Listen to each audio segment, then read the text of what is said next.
Ce programme vous est présenté par la NEP. Ce programme vous est présenté par Air Algérie.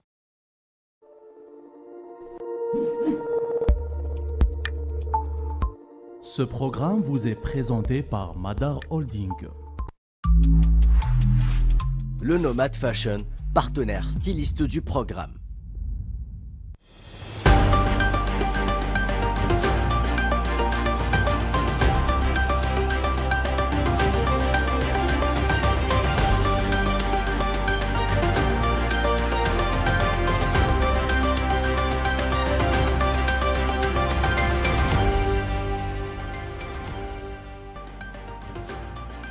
Bonsoir et bienvenue dans la grande émission spéciale Ramadan. J'ai le plaisir de vous retrouver ce soir encore pour 2 heures de direct, accompagné de toute mon équipe. On revient cette semaine également avec notre grand format. J'ai le plaisir de vous retrouver pour 2 heures d'actualité, de débat. Ne zappez surtout pas la grande émission, c'est maintenant.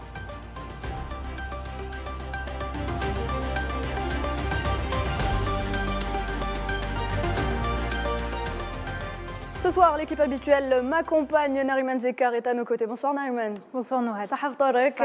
Karim Bouaziz est également de la partie. Bonsoir Karim. Sahaf Tarek. Bonsoir, Sahaf Tarek. Karim Zeribi nous rejoindra dans quelques instants. Et puis, j'ai le plaisir d'avoir à mes côtés, non pas un, mais 2 invités ce soir. À commencer par vous, Monsieur Reda Doumas. Bonsoir. Merci d'être avec nous ce soir. Sahaf Tarek. Sahaf Tarek à vous aussi. Merci beaucoup d'avoir accepté notre invitation. Et puis, merci. Et puis, Mohamed Walid Green, écrivain engagé, vous êtes également avec nous. Bonsoir, merci d'avoir accepté notre invitation. Bonsoir, Sahaf Tarek. Bonsoir à vous. Donc voilà, sans plus tarder, place tout de suite à l'actu à la une.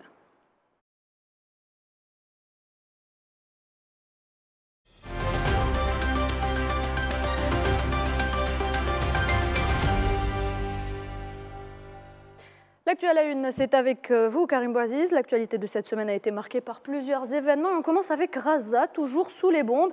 La situation humanitaire est chaotique en ce mois de Ramadan. En effet, après plus de 5 mois de bombardement, Gaza, un cimetière à ciel ouvert, l'expression empruntée à Joseph Borrell, le chef de la diplomatie européenne. Un bilan gazaoui qui avoisine les 32 000 morts, en majorité des civils. Comme cette famille, la famille El-Thabethibi, 36 membres d'une même famille décimés par une frappe sioniste alors qu'elle préparait le repas du Suhour. Également, l'ambassadrice de la Palestine en France, endeuillée. En effet, Hala Abou Hassira a perdu 10 membres de sa famille décédés à cause d'un bombardement. C'était il y a 2 jours. Un Gazaoui sur 2 connaît une situation alimentaire catastrophique. 27 décès, dont 23 enfants, depuis le début du mois de jeûne à cause de la famine et la déshydratation. Les agences onusiennes prédisent une faim générale au nord de Gaza si rien n'est changé. C'est inéluctable si la situation ne change pas. Sur le terrain, les combats font rage. L'hôpital El-Shifa, le plus grand centre hospitalier de Gaza, l'un des seuls établissements encore opérationnels, a une nouvelle fois été attaqué par l'armée coloniale. C'était lundi. Dramatique, ce qui n'empêche pas Netanyahou d'évoquer une attaque au sol contre Rafah où 1,5 million de personnes s'entassent. Rafah où justement Antonio Guterres, le secrétaire général de l'ONU, s'est rendu aujourd'hui pour une inspection. Alors parlons, si vous le voulez bien, rapidement de cette opération terrestre sioniste éventuelle qui se prépare. L'allié américain, par la voix de John Kirby, porte-parole du Conseil national américain de la sécurité, affirme que les États-Unis ne peuvent soutenir un plan qui ne prendrait pas en compte la situation humanitaire.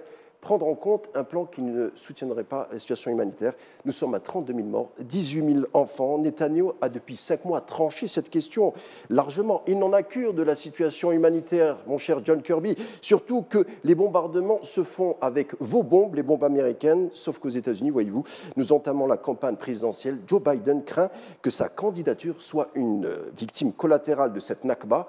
Une victime indirecte et moins tragique, c'est sûr, étant donné que surtout dans son camp démocrate, de plus en plus d'adhérents lui reprochent d'être non seulement d'être traversé par une partialité pro-sioniste, et surtout d'être tout bonnement complice de génocide à l'endroit de Gaza. Est-ce que vous avez un commentaire sur le Gaza, les relations avec les États-Unis, le génocide, jusqu'à quand ça va durer? Israël a été créé pour se débarrasser de tout ce beau monde-là, bled comme ça.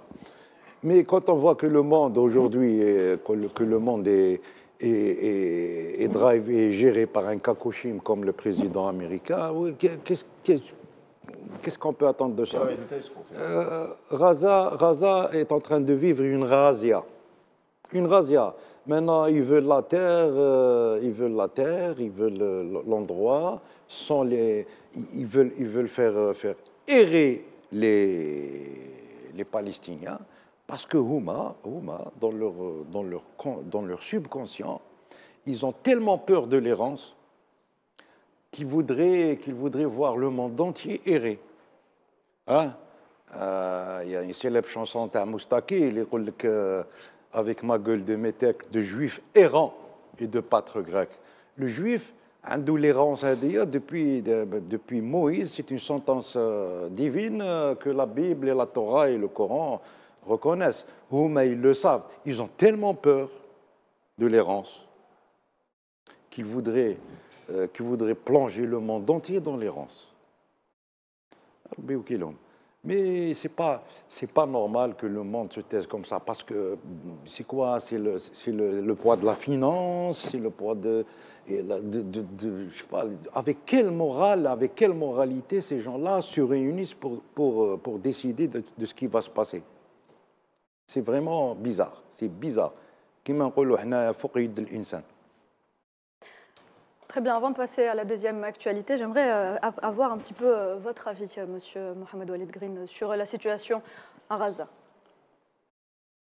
Tout d'abord, déjà, comme l'a dit si bien Karim, la situation déjà, elle est plus que dramatique. On est dans une vraie tentative de génocide du peuple palestinien. Et de toute façon, si on considère, si on revient aux racines de l'idéologie sioniste, le terrorisme est à la base de cette idéologie. C'est-à-dire que les idéologues, à commencer par Herzl, par les premiers dirigeants sionistes, Ben Gurion et Golda Meir, sont convaincus du terrorisme comme mode d'emploi pour éradiquer la population palestinienne, qui sont les autochtones, les vrais propriétaires de la terre. Et du coup, pour revenir au sionisme, il a été créé, bien sûr, comme on le sait, par l'impérialisme britannique, ensuite financé et soutenu par l'impérialisme américain. Et c'est normal aujourd'hui, je dirais même c'est naturel de voir les États-Unis, démocrates ou républicains, qu'ils soient démocrates ou républicains, soutenir toujours l'entité sioniste. Et de toute façon, le colonialisme sioniste s'est inspiré des différents colonialismes européens, à commencer déjà, on connaît le colonialisme, les massacres du colonialisme français ici en Algérie, le colonialisme britannique aux Amériques, le colonialisme espagnol en Amérique latine. Et je crois ce que voudrait faire l'objectif final du régime colonialiste sioniste, c'est carrément d'éradiquer les Palestiniens pour qu'il n'y ait plus de questions palestiniennes, pour qu'il n'y ait plus de résistance palestinienne. Et ils prennent modèle, au fait, sur le modèle américain, quand ils ont presque quasiment éradiqué les Indiens. Très bien. Voilà. Merci beaucoup. Merci, Mohamed Walid Green. Ndigal, on revient.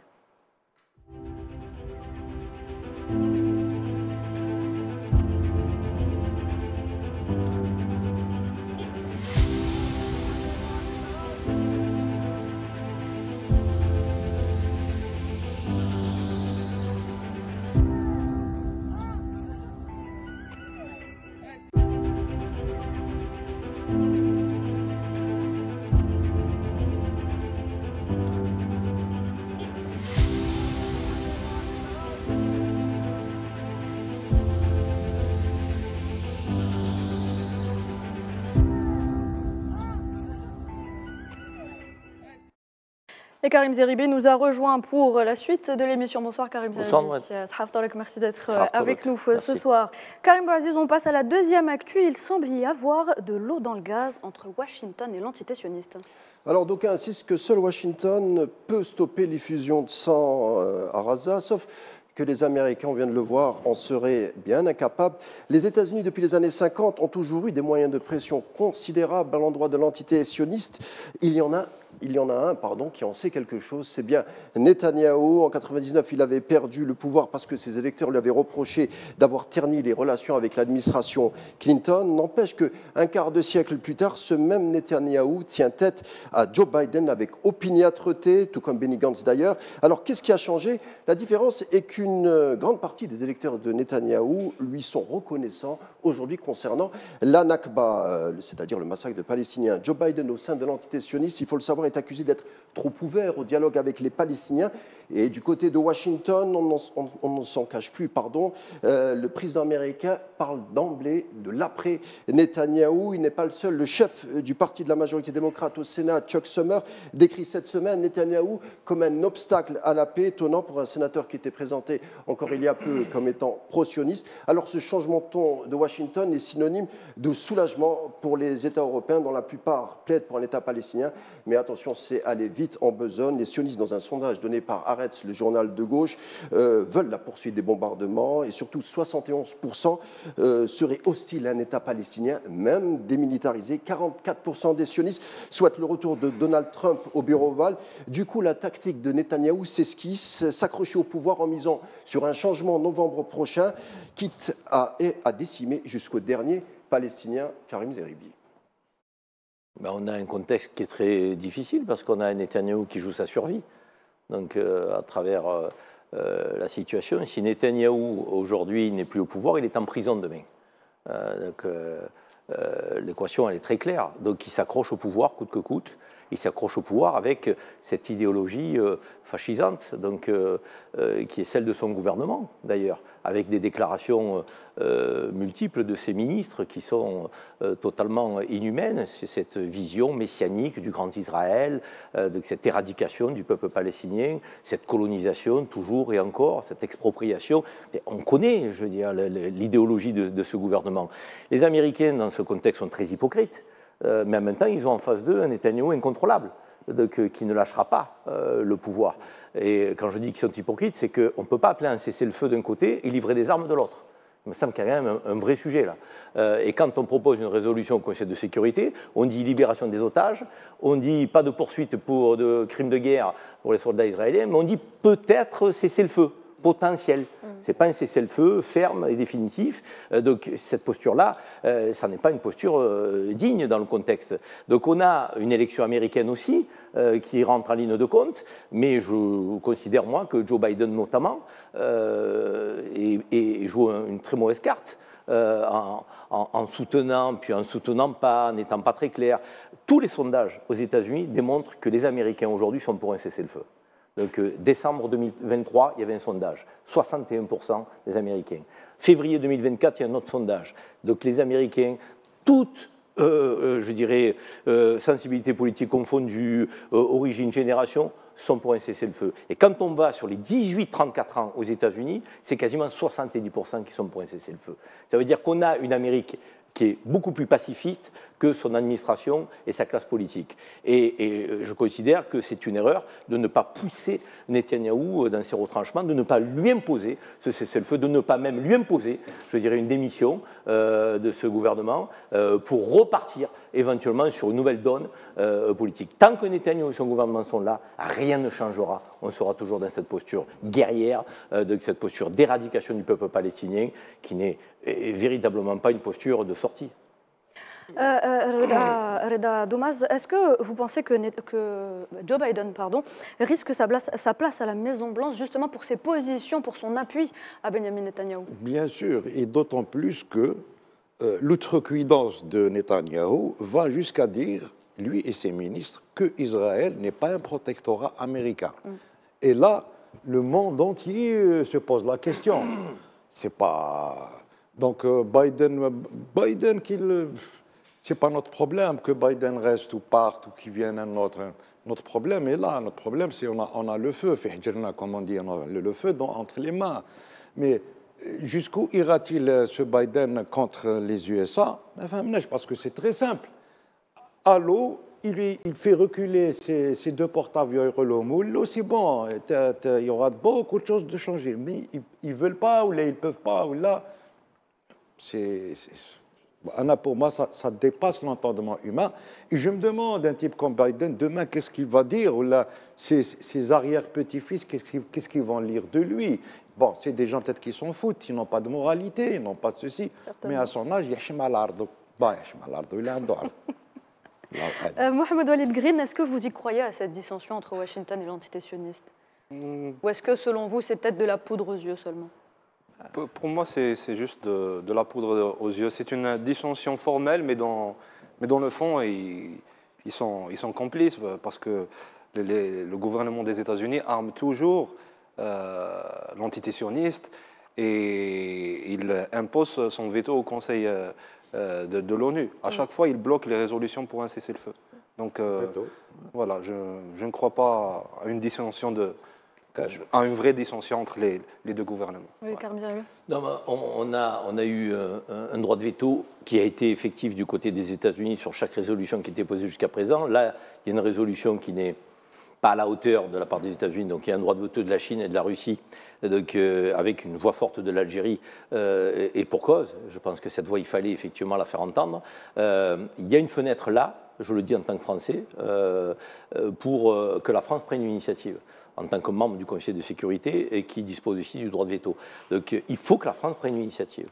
Et si la France prend une initiative, mais une véritable initiative, une initiative qui consiste à dire un cessez-le-feu immédiat et qui ne prend pas en compte les considérations américaines dans cette résolution. Mais quelles pourraient être, Karim Zeribi, les dispositions humanitaires prises par la France justement pour éviter cette crise humanitaire qui on le rappelle, est un véritable chaos? Il y a une urgence d'abord à imposer un cessez-le-feu, il y a une urgence. Parce que moi, je veux bien l'aide humanitaire, mais l'aide humanitaire, je veux dire, c'est un pansement sur une jambe de bois, permettez-moi. Ça va sauver quelques vies, mais c'est pas acceptable. C'est le cessez-le-feu total. Donc aide humanitaire massive, donc force d'interposition. Donc c'est pas à l'armée israélienne de décider ce qui rentre ou pas en territoire palestinien. Oui, je veux dire, on marche sur la tête. Ils sont là pour contrôler ce qui rentre, ce qui rentre pas. Mais c'est qui? Ce sont les rois du monde.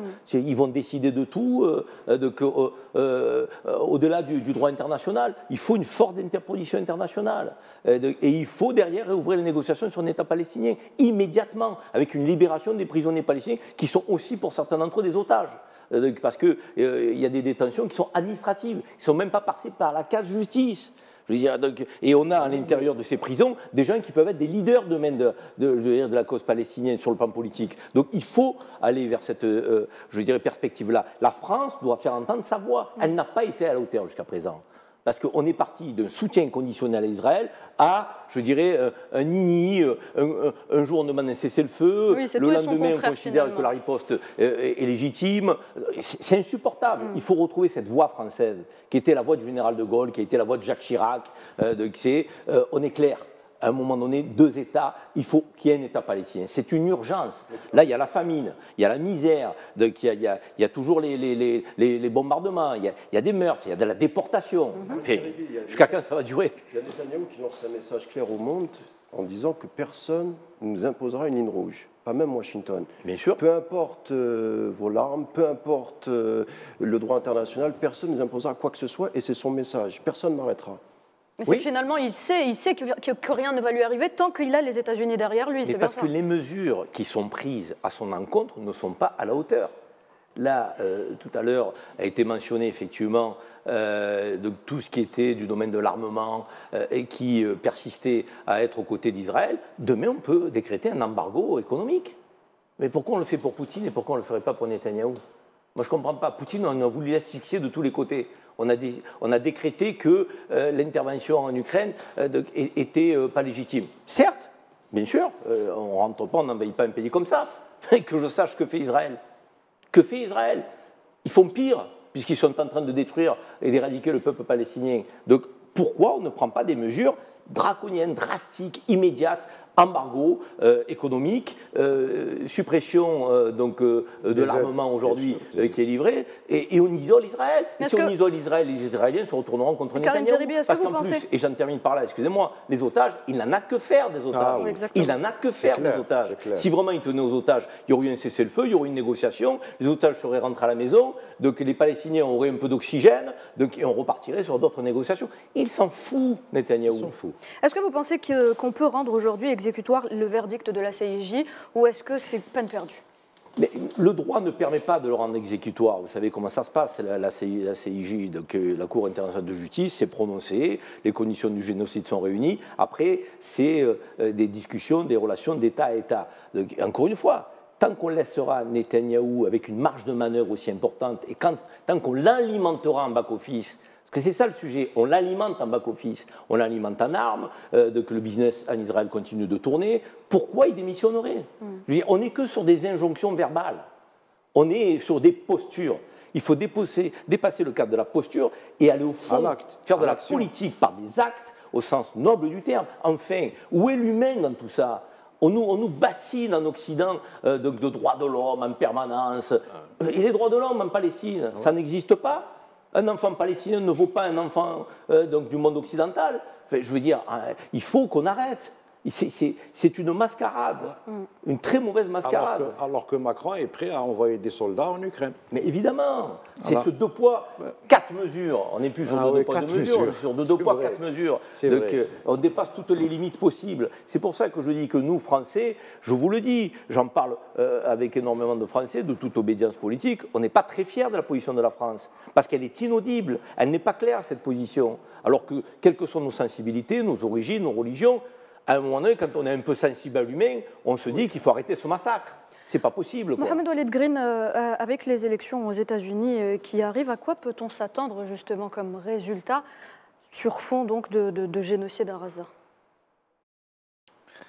Pour l'instant, c'est pas très clair, mais je pense que Joe Biden jouera la carte musulmane entre guillemets, c'est-à-dire qu'il va essayer de faire comme ça des discours de posture, comme vient de le dire M. Zeribi, de posture, une critique formelle de l'extermination en cours du peuple palestinien. Mais il y a une pression du camp pacifiste démocrate sur Joe Biden.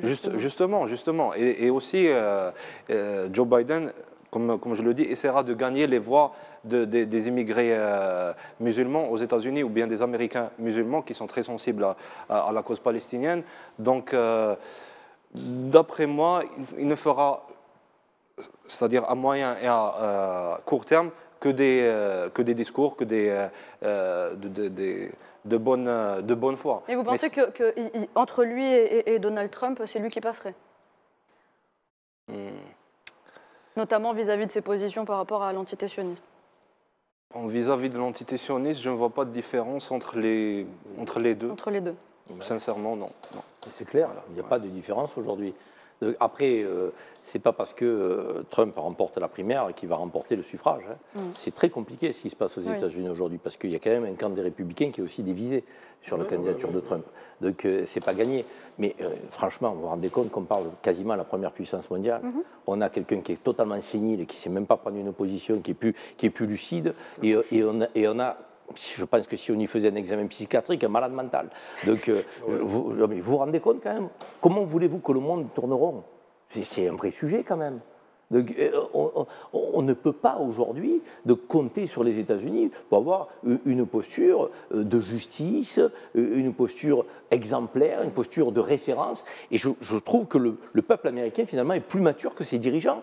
Parce qu'on a une montée du pacifisme, de cet état d'esprit aux États-Unis qui consiste à dire plus d'ingérence, plus de militarisation, plus de conquête économique sous le sceau des mensonges. Vous savez, la petite fiole que Colin Powell il avait agitée pour dire qu'il y avait des armes de destruction massive en Irak pour prétexter une intervention. Les Américains n'en veulent plus de tout ça. Les Américains considèrent effectivement que tout ça, c'est fait pour être détesté sur la planète. Et ils ont raison. Ils ont raison. Donc il y a un décalage entre l'administration américaine, entre les candidats à cette élection, peut-être parce qu'il y a un lobby Disons-le, je veux dire, il y a un lobby sioniste qui est puissant. Et quand on dit ça, encore une fois, de l'autre côté de la Méditerranée, on risque de dire antisémitisme, mais pas du tout. Ouais. Qui parle des Juifs? On ne parle pas des Juifs, on dit qu'il y a un lobby sioniste. Le sionisme est une idéologie. On n'est pas en train de dire que les Juifs sont tous mauvais. Il y a des Juifs qui s'insurgent contre Netanyahou, contre la politique qui est menée. Il y a des Juifs dans le monde qui donnent de la voix. On en a en France. Michel Sibony, Ronny Broman, ancien Médecins sans frontières. Ce sont des Juifs, on ne va pas les traiter d'antisémites. Ils estiment que Netanyahou est un criminel. Ils n'y vont pas de main morte. Donc si eux le disent, on peut le dire.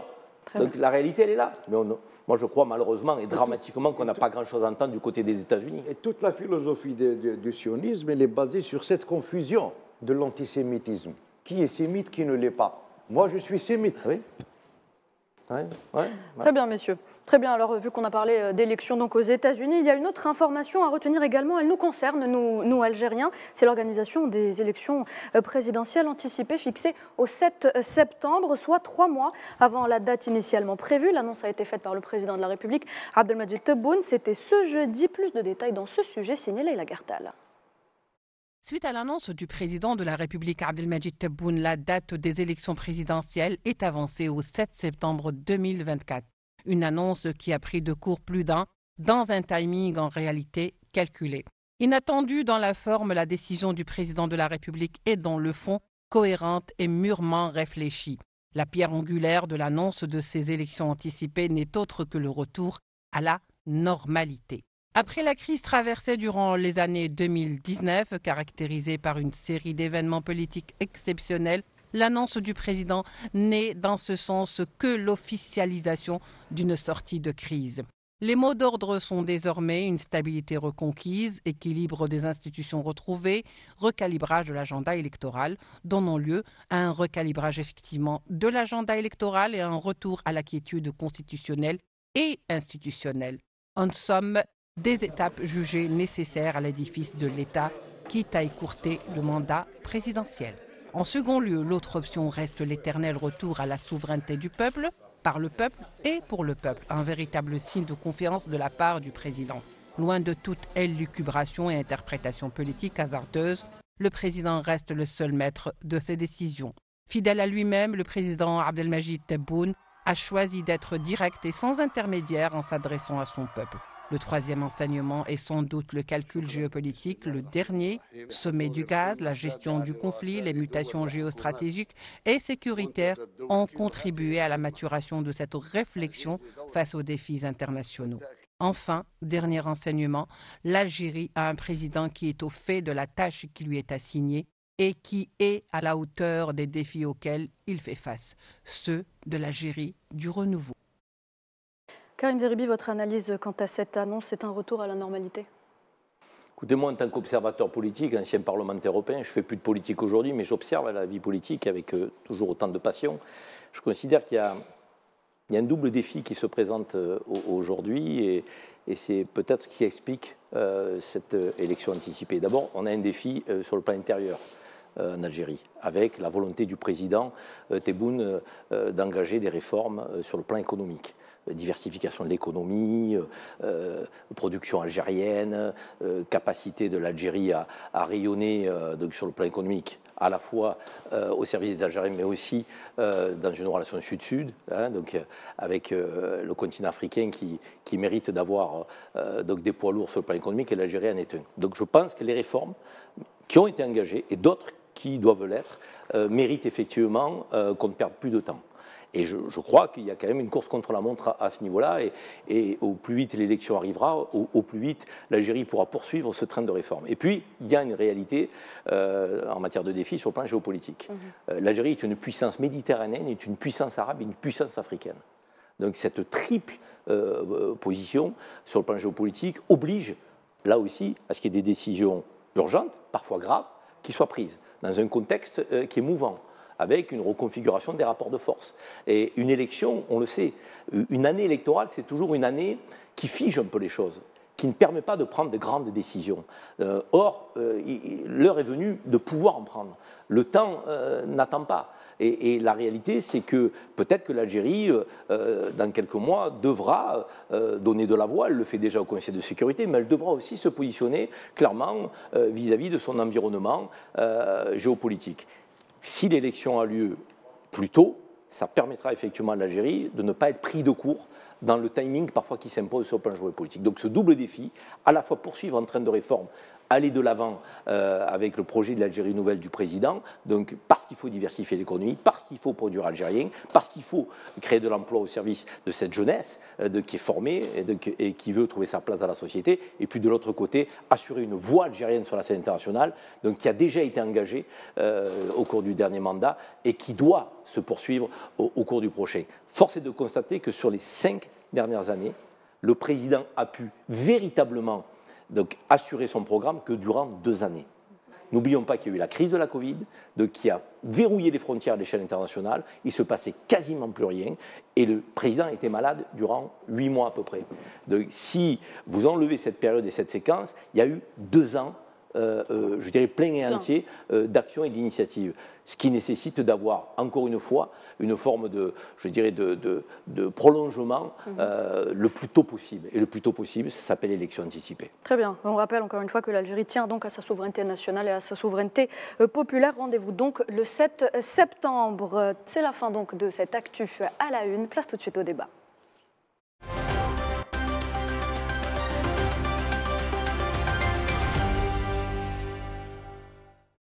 Pour ce débat, donc, Monsieur Reda Doumaz reste avec nous. Je rappelle que vous êtes artiste et grand nom du Chaabi.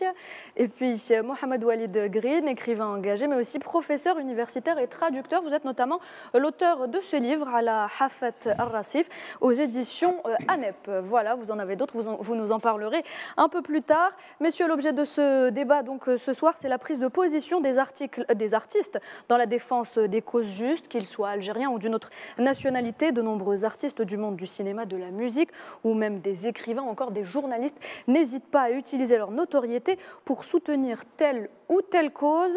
Je commence avec vous, Reda Doumaz. Pensez-vous que cet engagement peut un peu plus, je ne sais pas moi, pensez-vous que cet engagement peut un peu plus soutenir les positions déjà prises généralement dans la société civile, surtout dans un monde où la propagande fait rage et où la guerre des images n'a jamais été aussi cruelle? Oui, émotionnellement, je pense que ça peut apporter des moments de répit pour les oppressés. Hein? Maintenant, quant à l'Algérie, moi, depuis que je me souviens, l'Algérie, il y a eu des artistes algériens qui ont chanté pour pas mal de causes. Hein. Je citerai la cause de l'apartheid, je citerai Cuba, là, on a chanté chez Guevara.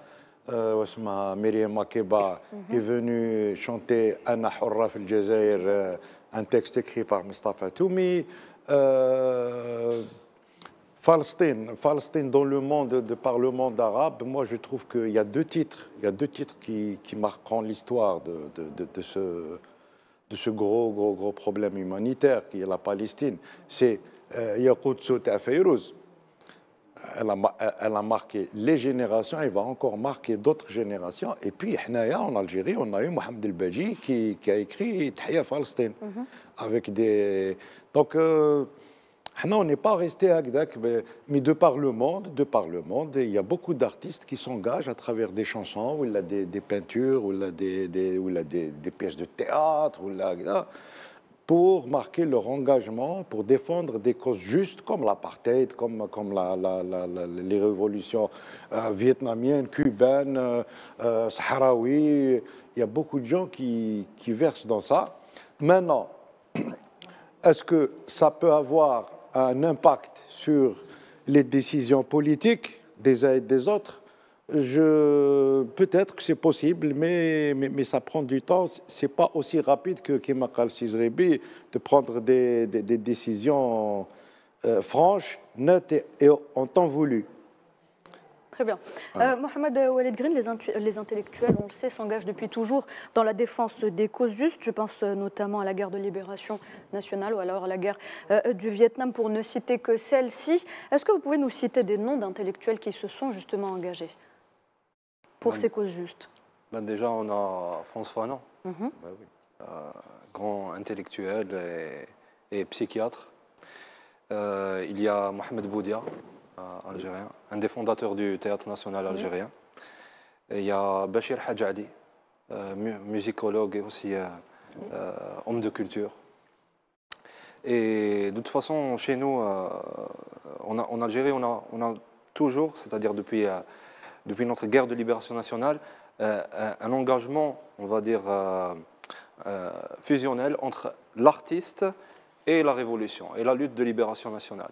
C'est-à-dire, on a cette tradition-là qui s'est perpétuée après l'indépendance, avec notamment les figures de Boudia et de Hadj Ali, d'Issi Akhem aussi, grâce à ces tableaux de solidarité avec le Chili, avec la Palestine, avec le Sahara occidental. Il y a eu Mehdi Ben Barka aussi.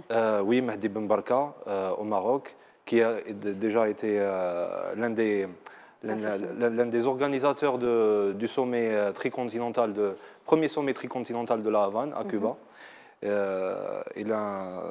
Juste avant son assassinat, il a écrit un texte où il rappelle la solidarité effective entre tous les peuples du Sud, asiatiques, africains et sud-américains. On a aussi d'autres expériences dans notre continent africain. Je citerai deux poètes qui ont joué un grand rôle, aussi bien sur le plan culturel que politique. Il y a le poète Agostinho Neto de l'Angola et José Craveirinha du Mozambique. Donc ces deux poètes, en même temps qu'ils écrivaient de la poésie, ils ont participé à la lutte de libération nationale dans leurs pays respectifs. Donc pour moi, c'est des grands intellectuels, tous les noms que j'ai cités, parce qu'ils ont allié l'écriture avec les actes. C'est-à-dire qu'ils combattaient en même temps.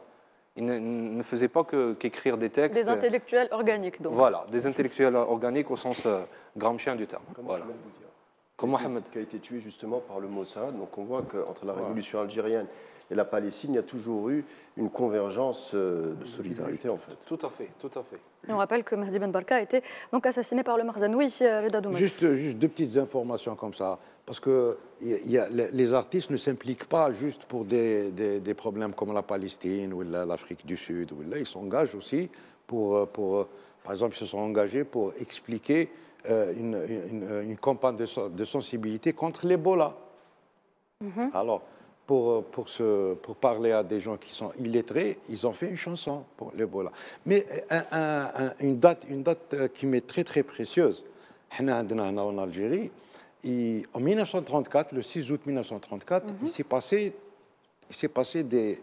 Alors l'administration française appelle ça les échauffourées de Constantine, et Israël appelle ça le pogrom de Constantine. Alors, il s'est passé des choses comme ça, une bagarre entre les séfarades de Constantine et les musulmans algériens. Et le seul qui a chanté cet événement, c'est le Hajj Mohamed Lanqa, rahimahullah. Un détail que c'est à noter dans notre histoire. C'est à noter donc dans notre histoire. On reste par rapport à l'histoire donc en Algérie. Je voudrais qu'on parle tout d'abord maintenant, avant de revenir sur ces voix qui s'élèvent pour dénoncer le génocide à Gaza, de ces voix qui se sont élevées ici, chez nous en Algérie. C'était dans les années 90, alors que le terrorisme faisait rage chez nous. Beaucoup d'intellectuels et d'artistes ou encore des journalistes ont été assassinés, on le rappelle, par la barbarie terroriste, alors qu'ils défendaient justement les principes de liberté et les valeurs de l'Algérie. Nariman Zekar a des informations à nous donner. Oui, hier justement, c'était le 22 mars, journée nationale à la mémoire des victimes du terrorisme. À ce propos d'ailleurs, la diplomatie algérienne a condamné et exprimé sa solidarité suite à l'attentat qui a eu lieu à Moscou hier, qui a fait plus de 130 morts. Donc c'est l'occasion aussi de se remémorer les intellectuels, les artistes et les journalistes aussi qui sont tombés sous les balles du terrorisme obscurantiste. et lors de la décennie noire. On s'en souvient tous. On peut citer un artiste populaire qu'on connaît tous, c'est Cheb Hasni, un journaliste comme Smaïl Yafsah, ou encore un intellectuel comme Abdelkader Alloula. Oui, Reda Doumaz, je me tourne vers vous. Quelle est selon vous l'importance de cet engagement intellectuel et artistique face à la montée des courants fondamentalistes et fascistes qu'on voit actuellement dans le monde? Maintenant, on va vers une autre forme d'engagement. Il y a un engagement, ce qu'on appellerait l'engagement vers sa propre patrie, pour dire les choses en temps voulu, qu'est-ce qui se passe, etc., pour condamner, pour etc. Et il y a l'engagement pour des causes extra-pays. Maintenant, Abdelkader Alloula, ou Hasni, on les pleure et on les pleurera toujours. Pourquoi? Parce qu'ils représentaient une façon de réfléchir, une façon de penser bien algérienne, avec un parler algérien, avec une musique algérienne, avec une mise en scène théâtrale algérienne, et surtout avec un parler algérien. Et le fait qu'on ait assassiné énormément d'intellectuels comme ça a servi, ça a avancé les choses en quoi pour cette horde assassine? Rien du tout, parce que l'idée est là. C'est une facette de l'Algérie qu'on a essayé d'arracher, mais exactement. On ne peut pas, parce que l'idée, on ne peut pas l'assassiner, l'idée. Oui. L'idée, elle restera toujours là. L'idée, c'est défendre les valeurs nationales, les valeurs d'un peuple qui a une culture donnée, connue et reconnue. Karim Zerbi, face à l'intellect, le terrorisme n'a pas su faire face finalement et a préféré la voie donc des armes. C'était finalement un moyen pour eux de tenter de faire taire ces voix. Moi, j'ai été très sensible à ce qui a été dit avec deux figures algériennes pendant les années noires, Cheb Hasni et Matou Blounès, qui étaient des voix qui étaient très fortes et très puissantes, qui résonnaient jusque de l'autre côté de la Méditerranée, où nous nous trouvions à l'époque. Il y a toujours eu des femmes et des hommes qui se sont élevés contre les injustices, et il est inacceptable. D'abord, c'est un devoir de citoyen, quelle que soit la place que l'on occupe dans la société, que l'on soit sportif, artiste ou simple membre d'une société civile en tant qu'acteur, quel que soit le secteur. Et ça n'est pas simplement aux politiques de donner de la voix dans les moments les plus graves. Surtout quand on parle de l'essentiel, de vie humaine, de justice, d'autodétermination, là, pour ce qui est de Gaza d'un peuple, de la lutte pour l'indépendance. Ça, c'est des voix qui doivent s'élever de toutes parts. On en a pas mal, et on a des figures un peu emblématiques à l'échelle mondiale, de gens qui ont refusé la guerre, qui ont porté des discours de paix. On a des intellectuels, nous, de l'autre côté de la Méditerranée, à toute époque. On avait Victor Hugo, Émile Zola, Jean-Paul Sartre, Simone de Beauvoir, sur la question algérienne, qui se sont prononcés avec beaucoup de courage. À l'époque, au moment où les politiques, on ne les entendait pas trop, il y avait un consensus politique, quel que soit le clivage, et eux ont donné de la voix avec courage. Gisèle Halimi aussi, qui a défendu les femmes algériennes emprisonnées. On le disait tout à l'heure, on en a parlé tout à l'heure. Frantz Fanon, effectivement. Frantz Fanon, le Martiniquais, psychiatre, écrivain, qui a porté cette voix pour la justice. Évidemment. On a eu des sportifs après à l'échelle planétaire. Mohamed Ali, c'est toujours, je dirais, engagé sur toutes les causes. Côté de l'Algérie, contre la guerre au Vietnam. On a ces voix-là. Après, on a des chanteurs aussi de dimension internationale. John Baez, John Lennon, qui a fait la chanson Imagine, qui est une chanson pour la paix. Donc on a des figures emblématiques. On a des figures. Ce qu'on constate là, sur la problématique de Gaza, permettez-moi, c'est que les voix sont quand même pas pléthores. On sent une forme de... On les sent muselés, quoi. Est-ce que c'est parce que les contrats valent plus que la dignité de la parole citoyenne? Certainement, pour certains d'entre eux, ils sentent qu'ils jouent gros en matière de carrière. Parce que derrière, il y a une remise en question aussi, parfois, de leur statut et de leur position dans l'activité qui est la leur. C'est dramatique et dommageable. Parce que ça veut dire qu'on bride, je dirais, la parole citoyenne d'un artiste, d'un sportif, parce que celle-ci ne convient pas à l'établissement ou aux puissances économiques. C'est ça la réalité. C'est ça la réalité aujourd'hui. Quand vous voyez Bella Hadid, la mannequin palestinienne, enfin quand même. D'une campagne publicitaire de Dior. Oui, à cause de son soutien à la cause palestinienne. Alors qu'elle est palestinienne, qui a perdu justement son travail. Ça veut dire qu'on ne lui autorise même pas donc, à défendre et à dire ce qu'elle est au plus profond d'elle-même, intrinsèquement, je veux dire. Donc, ça va très très loin. Quand Benzema a fait un tweet, souvenez-vous en France, il n'y a pas si longtemps, nous en avions parlé ici, Free Palestine, Free Palestine, Free Gaza. Je veux dire, qu'est-ce qu'il dit de mal ? Il a été accusé d'être proche des frères musulmans. Je veux dire, vous rendez des raccourcis pour museler, pour interdire d'avoir une parole libre, émancipatrice, faite de justice. Non, la doxa vous écrase. La doxa vous écrase. La doxa veut vous museler. Donc, et c'est pour ça qu'on a besoin de ces voix malgré tout, parce qu'ils sont populaires, ces artistes et ces sportifs. Donc, ce sont des influenceurs de conscience aussi. Donc, et s'ils s'expriment aujourd'hui sur Gaza, ils ont les peuples avec eux. Parce que les peuples du monde entier, même si les gouvernants ne sont pas courageux, les peuples le sont beaucoup plus que ceux qui les dirigent. Là, on a vu sur les 5 continents des manifestations géantes en faveur du peuple palestinien. Donc moi je le dis très clairement ce soir sur Al24, un peu de courage pour ceux qui ont une popularité, un écho auprès des populations. Livrez vos convictions. C'est plus important que tout, se lever le matin, avoir sa dignité, à côté des contrats qui sont éphémères. Avant de revenir vers vous, Reda Doumaz, je voudrais juste poser une question à Mohamed Walid Green, qui est un peu plus timide que vous, donc je voudrais lui donner un petit peu la parole.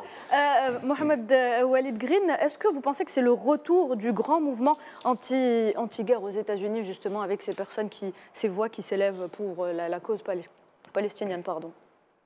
Non, pour l'instant, il peine à se faire entendre.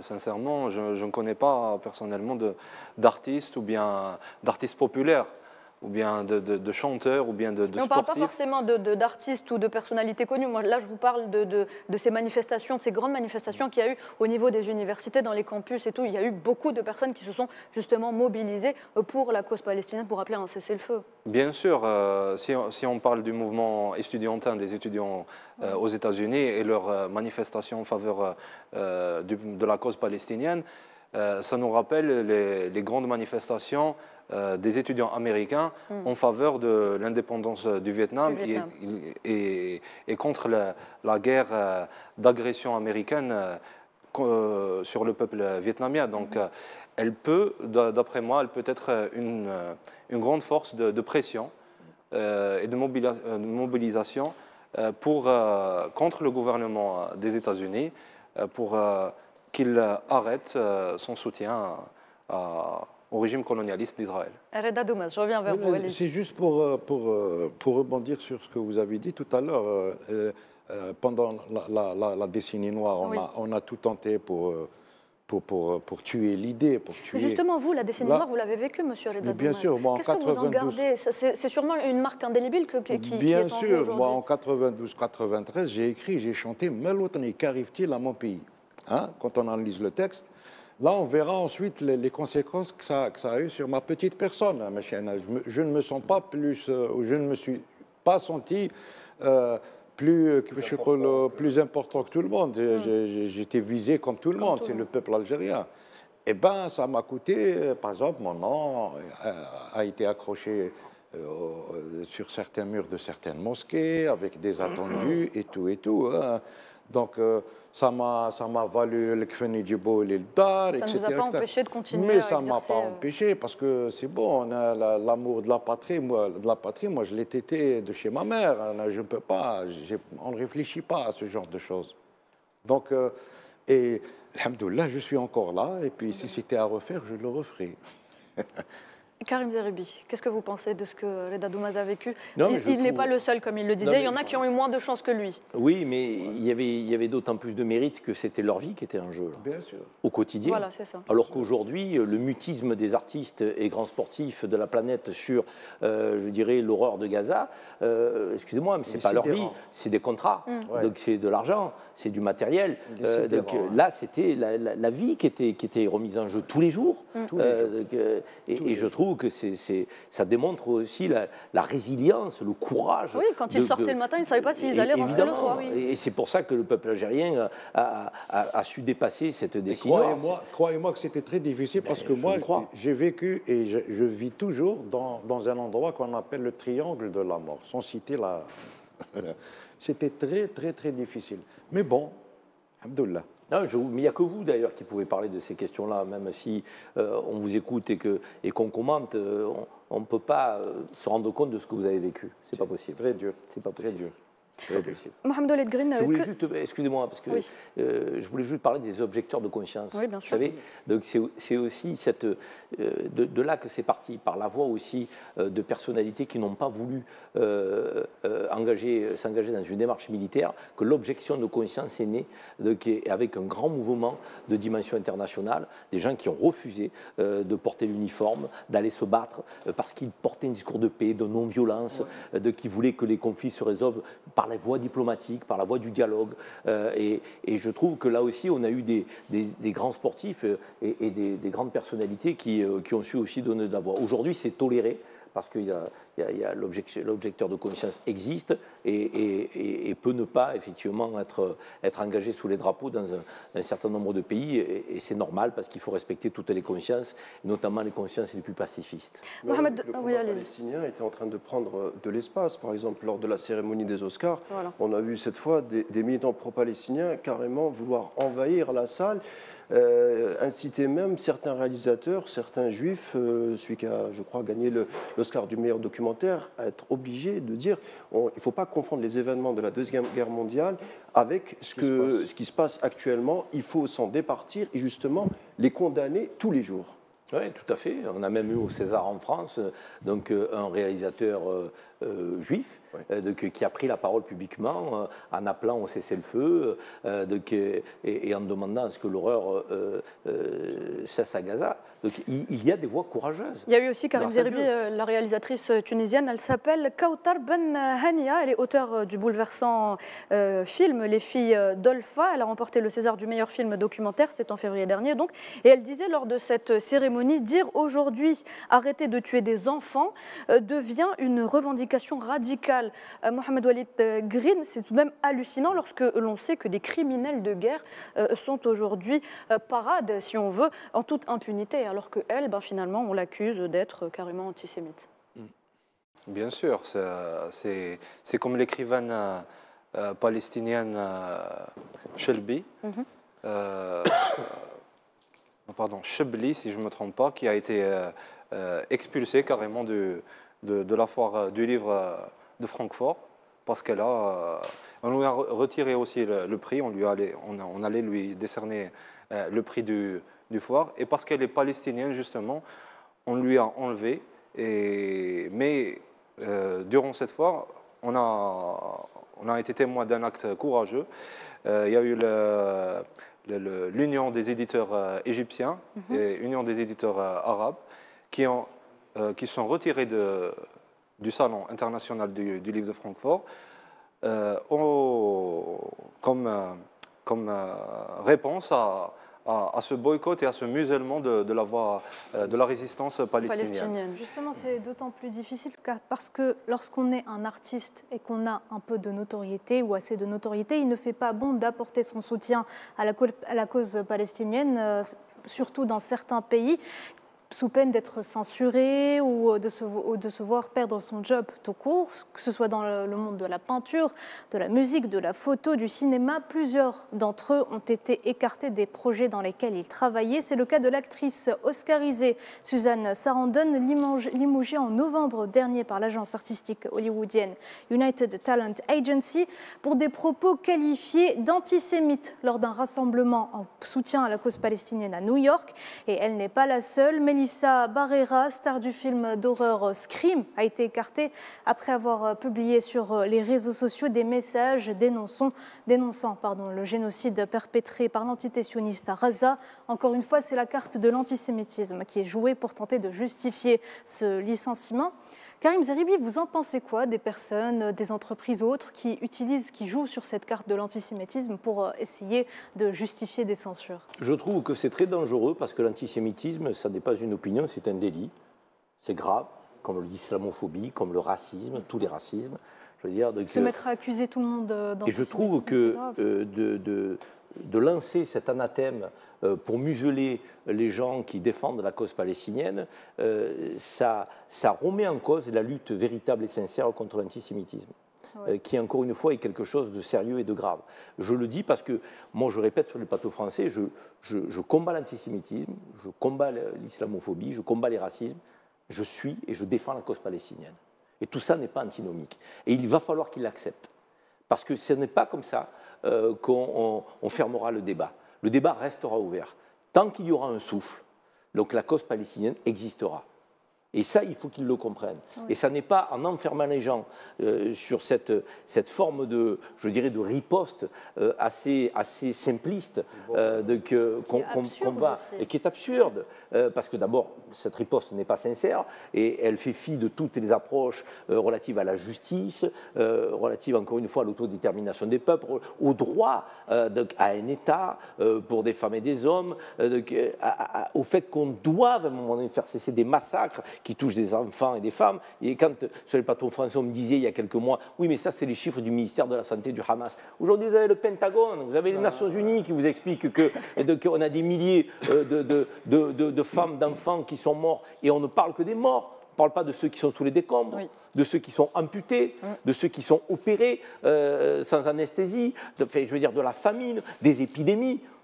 Si on fait la liste de tout ce qui se passe aujourd'hui sur ce territoire, c'est une horreur absolue. Je veux dire, en 4 mois, on a eu le nombre de morts de femmes et d'enfants en 4 ans de conflit dans le monde. Je veux dire, qu'est-ce qu'il faut pour dire qu'on s'insurge contre ce massacre sans être traité d'antisémite? Qu'est-ce qu'il faut? Qu'est-ce qu'il faut? Je veux dire, moi, le premier, j'ai dit que j'étais sensible aux morts de civils israéliens qui n'avaient rien demandé. Mais une fois que je l'ai dit, j'ai le droit quand même de me tourner vers les Palestiniens et d'avoir de la compassion pour ce peuple qui attend depuis 75 ans d'avoir un État. Est-ce qu'on a le droit? On pose la question, sans être traité d'antisémite. Il est là le vrai sujet. Karim Zeribi, vous parlez au fond de certains personnages, de figures qui vivent de la rente de l'antisémitisme. Il y a des associations, il y a des gens qui sont enrichis sur cette rente de l'antisémitisme depuis des années. Est-ce que depuis le massacre de Netanyahou, vous ne pensez pas que ça va être compliqué maintenant d'accuser tout le monde d'antisémitisme quand on voit où était prêt à aller, où va Netanyahou en termes de massacre de femmes et d'enfants? Ça va être compliqué aujourd'hui d'accuser tout le monde d'être antisémite. Mais évidemment que c'est compliqué, on voit que ça ne tient pas, parce que ces accusations sont apparues dès que certains, et j'en faisais partie, ont ouvert la bouche, dès qu'on a eu cette riposte qui était totalement folle, totalement inhumaine. Donc on a senti ce que ça allait donner. Et on a rapidement tenté de nous enfermer sur cette accusation-là. C'est les médias qui sont en partie responsables de cette désinformation. C'est un contexte, il y a un écosystème, il y a une forme d'atmosphère qui n'est pas saine là-dessus, sur ces questions-là. Donc, et certaines, donc, du coup, s'autocensurent, certaines n'osent plus parler, de peur, effectivement, d'être renvoyées à cette accusation. Donc, quelque part, ils ont réussi à verrouiller et à museler quelques paroles, mais malgré tout, encore une fois, les peuples sont plus forts. Les jeunes dans les universités, de toutes les couleurs, de toutes les origines, quand ils sont ensemble, qu'est-ce qui les préoccupe? C'est de remettre l'humain au centre des préoccupations. Oui. Et si à la place des Palestiniens, vous auriez eu des Islandais, ils se seraient mobilisés de la même manière. De la même façon, et quand on a des manifestations aux 4 coins du monde, je l'ai déjà dit sur ce plateau, ce ne sont pas des musulmans qui manifestent simplement, uniquement, ce ne sont pas les pays arabes, c'est le monde entier, c'est la planète. Justement, Karim Zeribi, je me tourne maintenant vers Mohamed Walid Green, vous qui connaissez bien l'Amérique latine. Est-ce que vous pouvez nous parler de la mobilisation des artistes espagnols et sud-américains en faveur du Sahara occidental, qui, on le rappelle, est la dernière colonie d'Afrique? Alors, pour la mobilisation des artistes latino-américains en faveur du Sahara occidental, je dirais... Espagnol aussi, il y a un grand festival de cinéma, on le rappelle. Bon, alors, je n'en connais pas en Amérique latine, j'en connais en Espagne, un groupe espagnol de rap et de musique métal, il s'appelle Ars Moris, de Barcelone, qui ont écrit une chanson en faveur de la lutte du peuple sahraoui pour son indépendance. Elle s'appelle Hurriya, d'ailleurs. Il y a aussi le festival Fait Sahara qui a lieu dans les camps de réfugiés. D'ailleurs, il y a eu l'actrice, je ne me souviens plus de son nom, mais l'actrice de La Casa de Papel qui est l'actrice de La Casa de Papel, Itziar Itono, qui a donc participé à ce festival et elle a crié haut et fort son soutien à la cause sahraoui. Tout à fait. Il y a une vraie, en fait, il y a une tradition de mobilisation chez le peuple palestinien en faveur des causes justes. D'ailleurs, les camps républicains en Espagne, ils ont toujours soutenu les Palestiniens, ils ont soutenu notre indépendance nationale, la cause algérienne. Ils soutiennent maintenant actuellement le Sahara occidental. En Amérique latine, elle n'est pas très bien connue. La cause palestinienne est beaucoup plus populaire en Amérique latine. Il y a un célèbre dessinateur brésilien, il s'appelle Latouf, qui régulièrement écrit, dessine et publie ses dessins dans la presse brésilienne en faveur du peuple palestinien et qui dénonce l'idéologie terroriste sioniste. Très bien, Mohamed Walid Grenoui, Monsieur Aled Adoumas, très rapidement. Pour les médias, tous les médias occidentaux, sans exception, dans toutes les langues, dès qu'ils parlent d'un chiffre, le nombre des victimes, ils n'oublient jamais de dire selon Hamas. Oui. C'est terrible, hein. C'est terrible, comme vous dites. Bien sûr, ça tient plus. Les Nations Unies sont selon Hamas, je dis même le Pentagone. Selon Hamas. Très bien. Merci à tous donc pour ce débat. Merci à vous, Mohamed Walid Green, et merci à vous, Reda Doumas, d'avoir été avec nous pour cette première partie d'émission. On revient tout de suite.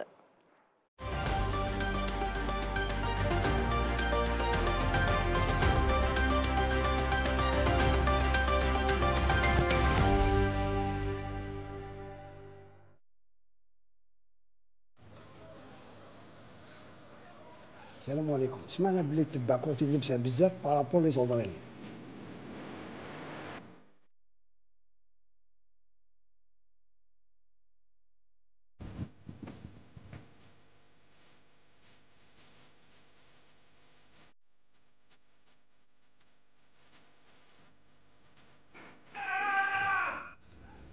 Question suivante, s'il vous plaît.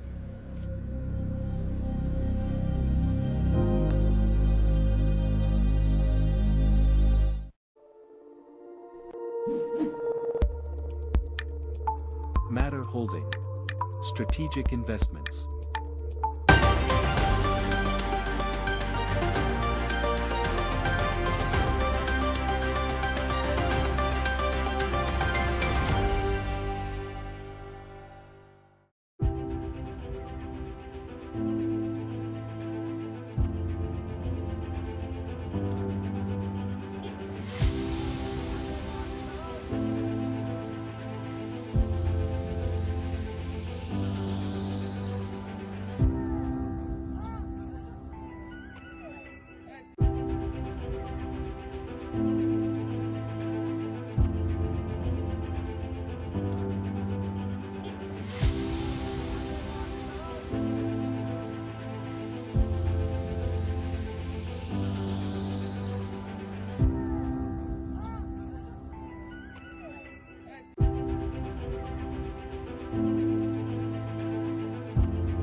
Vous regardez la grande émission spéciale Ramadan qui se met donc à l'heure du Ramadan. Bienvenue à vous. Si vous venez de nous rejoindre, nous sommes en direct depuis 23h. Place tout de suite à la séquence culture.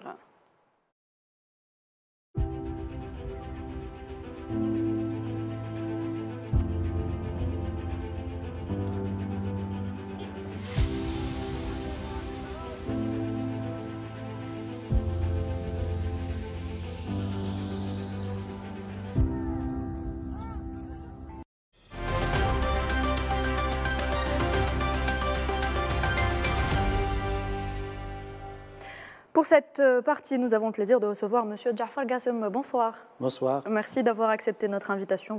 On ne vous présente plus, hein, vous êtes réalisateur, scénariste, producteur.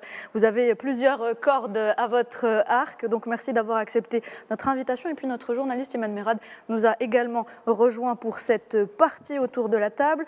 Sans plus tarder, place donc à l'entretien tant attendu. C'est avec Nariman. Jafar Gassem, lorsque je vous ai demandé il y a quelques jours comment vous présenter sur le plateau, vous m'avez répondu « Présentez-moi comme un être humain ». J'ai ensuite posé la question à des personnes autour de moi. Et les réponses que j'ai eues sont pratiquement les mêmes. Votre nom évoque pour les Algériens le mois de Ramadan, les feuilletons, l'humour, une touche artistique qui est propre à vous.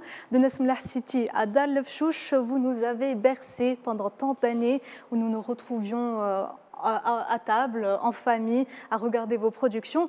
Première question pour vous, Jafar Gassem. Comment devient-on réalisateur ? Quel est le chemin que vous avez emprunté pour arriver où vous êtes aujourd'hui ? Il y a un mot très simple, ça s'appelle le destin, qui résume tout pour nous, nous croyants musulmans. Et par contre, pour répondre à votre question, elle est très large, mais je dirais que j'ai été guidé par ma passion quand j'ai fini mes études. Et puis voilà, je me suis retrouvé à vouloir... D'abord, j'étais cadreur, après chef opérateur, après j'ai fait un petit peu le tour des chaînes de télé en Europe quand j'étais en freelance. Après, je suis revenu sentant que mon pays a besoin de personnes qui doivent participer à l'évolution dans le domaine des médias, dans le domaine de la production audiovisuelle. Et en poursuivant mes études en parallèle, j'ai fini par atterrir derrière la caméra et faire mes C'est ce que vous vouliez faire depuis tout petit ? Non, oui, on a toujours été bercé dans nos familles. On a toujours un rêve, oui. Oui, la société algérienne est très, très commune dans sa façon de vivre. On a tous été moyens. La société a toujours été moyenne et dans laquelle j'ai vécu en Algérie, bien sûr. On a toujours été bercé par les feuilletons dramatiques, par le cinéma algérien des années 70-80. Et aussi certains films algériens aussi qui passaient à la télévision, parce qu'à l'époque, il y avait ce qu'on appelle des moyens-métrages, etc. Donc j'ai été éduqué, bercé par ce genre de production, même si ce n'était pas beaucoup, mais c'était suffisant pour nous. Et surtout les séries, les petits sketchs Ramadan, que nos parents regardaient avec beaucoup de plaisir, et c'est ce que j'ai essayé de faire pour raviver un petit peu cette culture audiovisuelle dans notre pays. Mais donc, comment on passe de quelqu'un qui veut être footballeur à pilote? Comment vous le savez? Je le sais, j'ai fait des recherches. À pilote. Footballeur, c'est une passion comme beaucoup d'Algériens. Je suis footballeur de cœur, j'adore ça. D'ailleurs. Et vous jouez, vous avez joué récemment. Oui, avec des anciens joueurs, des grands joueurs que j'ai côtoyés, j'ai rencontrés avec plaisir et j'avais l'honneur de les rencontrer. Et aussi, après, j'ai oublié votre question. Vous avez voulu être pilote aussi. Oui. Je voulais aussi. En fait, dans tout ça, il y a un point commun, c'est driver. Oui. Voilà, de piloter. Et piloter une production ou une équipe de football ou alors un avion, c'est toujours, peut-être ce sentiment de guider quelque chose. C'est bien, j'espère. Pour poursuivre votre rêve, Jafar Gassem, vous êtes parti à Paris pour faire vos études avec 3 fois rien. Est-ce que c'est une période qui vous a forgé dans votre vie? Oui, il fallait avoir 3 fois rien. Au départ, on est malheureux, mais c'est ce qui forge l'être humain. C'est pour ça que je vous ai dit, présentez-moi comme un être humain. Et je pense que tout être qui commence sa vie, sa carrière en respectant toutes les étapes, mais c'est des étapes qu'on ne choisit pas. Et c'est ce qui répond à la question de départ, le mektoub. On ne le choisit pas. On a tous envie d'y arriver très vite et d'être épanoui dans notre carrière. Mais les étapes ont fait que c'est ce qu'il fallait faire, c'était le chemin. Et c'est pour ça que je crois en le destin. Mais comme tout étudiant à l'étranger, vous avez sûrement dû enchaîner des petits boulots. Oui, la restauration. Dans la restauration. La restauration, exactement. Et parallèlement à ça, il fallait payer ses études, son loyer. Le ghorba, comme on dit, ou la France, ou l'immigration, c'est quand même une expérience assez importante dans le sens où on se forge. On n'a plus notre maman qui t'harkna al-qahwa ou qui nous ramène des croissants, c'est fini. Il fallait faire tout seul et ça nous a forgé. Ça m'a donné une certaine, on va dire, quiétude et inquiétude en même temps. C'est-à-dire, j'étais sûr et j'avais le doute aussi. Vous avez fait des études de cinéma à Paris. D'ailleurs, vous attachez une grande importance à la formation. Selon vous, le talent ne suffit pas à faire de grandes choses dans la vie? Oui, j'en suis convaincu. Il faut accompagner le talent. Enfin, en Algérie, en ce moment, on a beaucoup de gens talentueux, mais ils ne sont pas accompagnés, ils ne sont pas encadrés. Et comme j'ai eu le privilège d'être formé, d'ailleurs, avant tout, j'ai été formé en Algérie avant de partir en Europe. Donc, j'ai été fier de cette formation qui était qualitative. Mais dommage, aujourd'hui, on ne retrouve plus ces écoles de formation. Malheureusement, je le dis haut et fort, donc il faut faire de la formation, il faut avoir des écoles de formation, qu'elles soient publiques, semi-publiques ou privées, mais il faut qu'on ait des écoles de formation pour pouvoir donner le choix aux élèves de demain qui vont devenir... Ça pourrait être un de vos projets. C'est un de mes projets, oui. À diriger une école de formation. Voilà, je m'y emploie à essayer d'arriver à ce but qui est très important. Je trouve qu'il est de mon devoir de transmettre et tout en restant modeste dans mon apprentissage, parce que je pense qu'on apprend tout le temps de notre métier et de notre vie, et de transmettre parallèlement aux jeunes élèves qui veulent, parce que pour moi, le comédien ou le technicien ou le réalisateur de demain, il est à l'école. Et après, il y a un truc qui manque, il y a un palier qui manque et il faut le cadrer. Le combler. Est-ce que c'est justement une des raisons pour lesquelles vous disiez dans une récente interview, vous entourez de 2 ou 3 grosses pointures et de prendre ensuite pour le reste des acteurs des personnes peu connues, des personnes qui débutent justement? Est-ce que c'est pour les guider, pour les former? Donc vous parlez de casting. Oui, de distribution. Casting, exactement, oui. Oui, bien sûr. Pour les rôles que vous proposez dans vos... J'ai toujours essayé d'encourager les jeunes talents, donc à travers des castings sauvages. Quand on dit sauvage, il faut prendre le mot comme il est, c'est-à-dire que c'est un casting comme ça dans la rue, ou c'est non professionnel. Et la plupart, c'est des castings sauvages. Les gens qui sont venus des réseaux sociaux les dernières années. Avant, c'est des jeunes, peut-être des journalistes, ou alors des gens qui ont fait de la radio, des animateurs, ou peu importe, ils étaient dans la rue. Un simple serveur de café peut devenir un comédien, mais c'est ce qui manque encore, c'est ce chemin de formation qui manque pour les encadrer, leur donner le côté professionnel, leur donner la texture professionnelle pour pouvoir... Alors c'est ce que j'essaie de faire dans mon travail. Quand j'ai une production, j'essaie de faire en sorte que cette production soit parallèlement une petite école de formation en coaching et en direction d'acteurs. Justement, les acteurs jouent un grand rôle dans la réussite d'une production. Vous avez eu de grands acteurs en tête d'affiche de certaines de vos productions. On peut citer Salah Ougrout ou encore Biouna. Est-ce que c'est difficile pour vous aujourd'hui de trouver l'acteur idéal qui pourra donner vie à vos scénarios? En fait, oui. Est-ce que quand vous écrivez, vous avez déjà la tête de la personne qui va jouer ce rôle? Non, je ne pense jamais à ça. On écrit d'abord et après on regarde à peu près les profils, les personnages qui correspondent au profil concerné. Et contrairement à certaines productions au Moyen-Orient, quand ils écrivent pour la star. À Hollywood, pareil, mais on n'a pas de star system en Algérie. Donc on n'écrit jamais pour un comédien. C'est rare que j'ai écrit quand j'ai écrit Ashur al-Ashar, enfin quand on est un groupe de travail. Ashur al-Ashar n'a jamais été écrit pour Salah Ougrout. Il a été écrit pour le roi Ashur et après j'ai estimé que le seul comédien qui pouvait incarner ce rôle c'était Salah Ougrout. Voilà, je salue au passage un bon rétablissement. Donc pareil pour les autres, on essaie de calquer, on essaie de confondre le personnage pressenti par rapport l'acteur pressenti par rapport au personnage décrit dans le scénario. Mais justement, comment vous les écrivez, ces scénarios? Quel est le processus d'écriture? Est-ce que vous vous enfermez dans un bureau ou est-ce que vous faites un brainstorming? Comment ça se passe? Les cheveux blancs, peut-être, peuvent vous...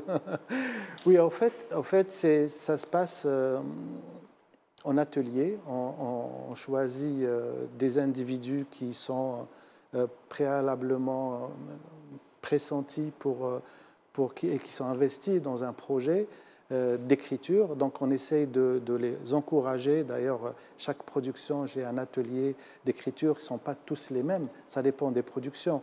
Quand je fais de la comédie, par exemple Dalfchouch, c'est une comédie dramatique. Il y a des comédies simples, il y a un long métrage qui a été réalisé. Donc les scénaristes sont différents et l'atelier diffère. Et après, je procède par étapes.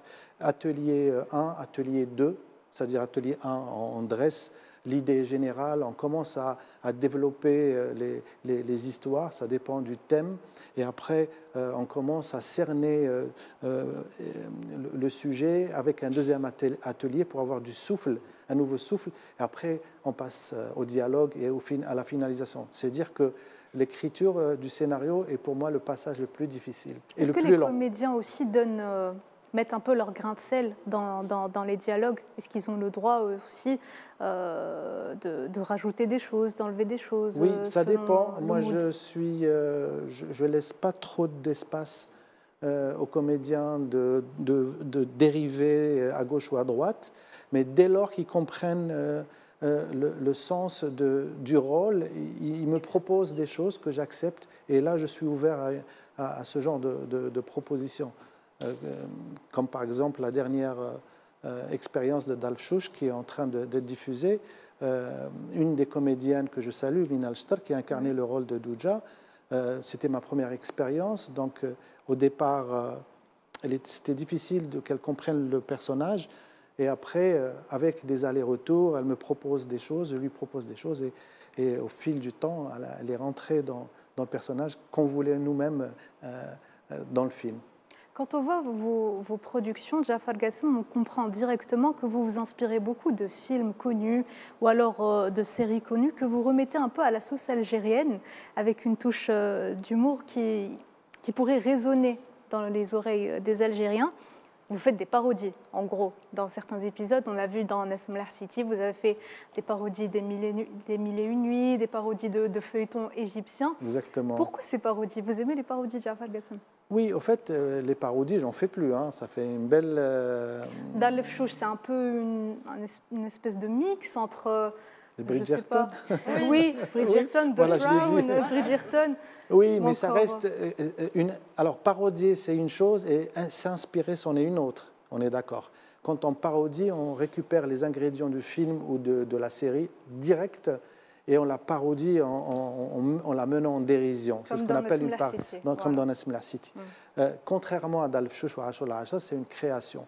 Et par exemple, dans les dernières productions, on s'inspire, par exemple, Ashur al-Ashar, c'est une inspiration qui m'est venue à partir d'une série en France qui s'appelle Camelot.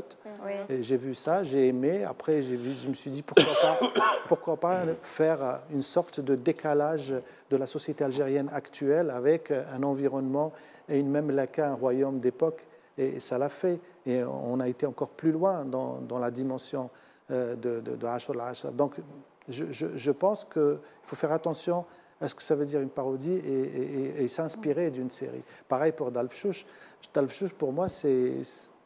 Encore une fois, je me considère comme réalisateur qui essaye de s'aventurer, parce que pour moi, un réalisateur qui ne s'aventure pas, il ne marque pas son empreinte. Et quand je m'aventure, donc je peux me planter comme je peux réussir, et s'aventurer, c'est-à-dire proposer sa vision des choses à la société. J'ai toujours essayer de regarder à l'envers du miroir, c'est-à-dire ce que la société peut regarder différemment. On n'est pas obligé de leur présenter à chaque fois des séquences de la société, c'est-à-dire on n'est pas obligé de nous on n'est pas obligé de faire des films comme la société veut les voir. Nous aussi, on a le droit de proposer, et après, on peut rater la coche, hein, pas de problème.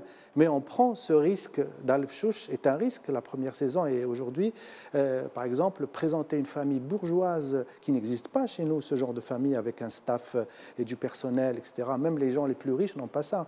Donc j'ai essayé de mener en dérision une famille bourgeoise qui vit dans sa bulle et qui, à un moment donné, rencontre la société à travers l'Ahlou, qui vient de la basse Casbah et qui est un membre de la famille, qui va bousculer comment on appelle ça, les codes de cette famille, et qui, dans la deuxième saison, se tourne vers une petite comédie dramatique qui était comique. Maintenant, elle va vers la comédie dramatique. Vous faites souvent ça, d'ailleurs, dans vos productions. Oui, parce que j'ai toujours estimé que la comédie est une forme et le drama est un fond. Et quand en fait, c'est inné, je peux rien y faire. Quand je fais une deuxième saison, une troisième, le passage dramatique me tire. Voilà, parce que quand on rentre dans le personnage, comme cette fois, les personnages sont profonds. Il y a un problème d'héritage, il y a des conflits, etc. Donc on est obligé de dresser. On n'est plus dans la forme de la caricature, par exemple, d'un lahlou qui ne sait pas comment manger, comment s'asseoir. C'est fini. Maintenant, on rentre dans cette famille et on découvre vraiment que cette famille a les mêmes problèmes qu'une société, qu'une famille modeste. C'est pour ça que le drama est très important. À partir du moment où les émotions sont là pour le téléspectateur, qu'elles soient comiques ou dramatiques, le plus important, c'est de marquer le passage. Pour faire ce genre de film ou de série, bien entendu, il faut qu'on parle de la contrainte financière. C'est-à-dire aujourd'hui, on aide les réalisateurs qui, quand même, ont une réputation bien assise. Il y a aujourd'hui plein de réalisateurs, de jeunes réalisateurs qui ont plein d'idées, qui ont du talent, et pourtant qu'on hésite à accompagner. Il y a un grand défi à relever. Il y a un défaut avec peut-être le système cinéma géant. Je ne vis pas sur un tapis rouge, moi non plus. Hein. Il faut dire qu'on ne me dresse pas le tapis. Vous avez une réputation confirmée. Mais c'est un travail de plus de 20 ans et je vais vous dire honnêtement, excusez-moi du mot, on en bave pour trouver les financements. Sur Darl Fchouch, c'était une nouvelle série, c'est une nouvelle chaîne. Enfin, quand je dis nouvelle chaîne, c'est une chaîne qui se met à la production, alors qu'avant elle était connue pour être une chaîne culinaire, etc. Oui. Donc c'était un défi pour moi de me mettre en prime time sur une chaîne qui maintenant est très respectée par rapport au paysage audiovisuel après la rupture du jeune. Donc je me dis que aller trouver des financements, c'est pas gagné, qu'on soit Jafar Gassem ou quelqu'un d'autre. Le financement dans les productions télé, et moi je n'encourage pas que ce soit uniquement pour Ramadan, je ne comprends pas pourquoi on ne tourne que dans les mois de Ramadan, je le dis depuis des années, et c'est dommage bien sûr, mais peu importe, l'essentiel c'est que le financement est très difficile. Aujourd'hui, c'est les annonceurs qui dressent on va dire, leur loi. C'est eux qui font la loi d'ailleurs. On voit des minutes interminables de spots publicitaires, des incrustations, des produits publicitaires dans des trucs. D'ailleurs, j'essaie de me battre pour qu'on ne coupe pas mes séquences au milieu de faire des pubs, parce que le téléspectateur, c'est bon, il n'en peut plus. Maintenant, il faut respecter ça. Il y a un cahier de charge, il y a une loi sur l'audiovisuel, etc. Mais ça ne suffit pas. Il faut encadrer la production audiovisuelle.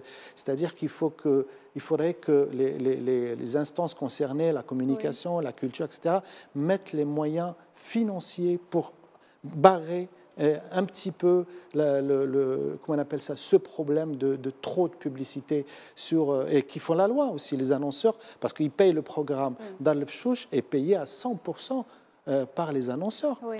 Les productions sur les autres chaînes sont payées par les annonceurs. C'est très rare que les chaînes privées mettent Au contraire, les chaînes maintenant gagnent des programmes. Moi, je dis mon programme fait gagner de l'argent à la chaîne. Oui. Et pareil pour les autres. Donc, c'est bien, c'est le marché, c'est très bien. Cela dit, il faut qu'il y ait une politique où les chaînes doivent avoir une subvention pour encadrer les productions sérieuses, pour qu'il y ait une sorte de limite d'annonceurs parce que là, c'est le souk et c'est la jungle des annonceurs et qui font la loi dans les programmes. Enfin, voilà, ils font ce qu'ils veulent. Vous avez à votre palmarès plusieurs prix. du meilleur réalisateur au festival Fenech d'Or, mais pas que. Vous êtes connu pour vos sitcoms, mais vous réalisez aussi des films dont un a été retenu pour 2 fois, d'ailleurs, pour représenter l'Algérie aux Oscars du cinéma dans la catégorie du meilleur long métrage international. Je parle là de votre film Héliopolis, qui relate le récit d'un crime contre l'humanité commis par la colonisation française, celui des massacres du 8 mai 1945. On regarde d'ailleurs la bande-annonce et on revient vers vous. كانت صعيبة في الأول صعيبة باش نفرض روحي على اللي يقولوا بصح جي با بيسي لي با اي جي لا شانس نشوف وليدي باشولي لي زانديجين ما يخلوهمش يديروا ليكول بوليتكنيك شو راك دير محفوظ راك مع البيبي يا عمي صدق فرحة عباس وليزي اليوم يخمو كيما حنايا دوكا رانا سور لو ميم كومبا نقدروا ميم نتحدوا سي غون نوفيل نو L'homme qui réconcilie les indigènes avec la France. L'homme qui complote, oui. بعد على وليدي ما نحبش نشوفوا معاكم. وليدك فحل وعنده القلب نورمالمون تفرح به يعود من بويفوتيه علاش ما نجيبوش الماكسيموم تاع الغاشي باش يسبورتيوه لو كان جيتي في بلاصتي واش ديري انا ما يقدرش يحاوزني بابا كيضل يشيد للقهوة كيفاه Le manifeste تاعو est une provocation dangereuse اللي قادرة تهلكنا كامل. La France montre à nouveau au monde ce qu'est une grande nation. Qu'est-ce qu'on peut attendre d'un gouvernement aveugle devant la montée en puissance des musulmans? L'histoire a toujours été ponctuée de moments charnières. وين مصير الشعوب يقدر يتبدل راديكالمون. انا في رايي نديروا لا مارش ولا حبيس ريصه.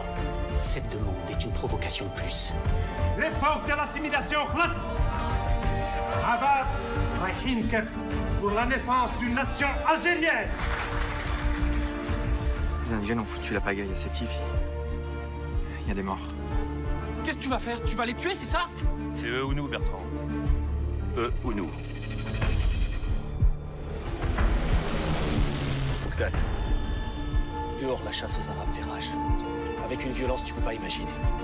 Ça va être un massacre. Ils veulent tous vous exterminer. Si vous voulez survivre, fuyez! Fuyez! أنا الغدوة لما جيت شفت فاميلتك ونجمعوا خرجوا من هيليوبوليس. n'est pas un film de guerre, mais plutôt un film d'histoire. Quelle est selon vous, Jafar Gassem, l'importance de faire des films portant sur des thèmes historiques en Algérie?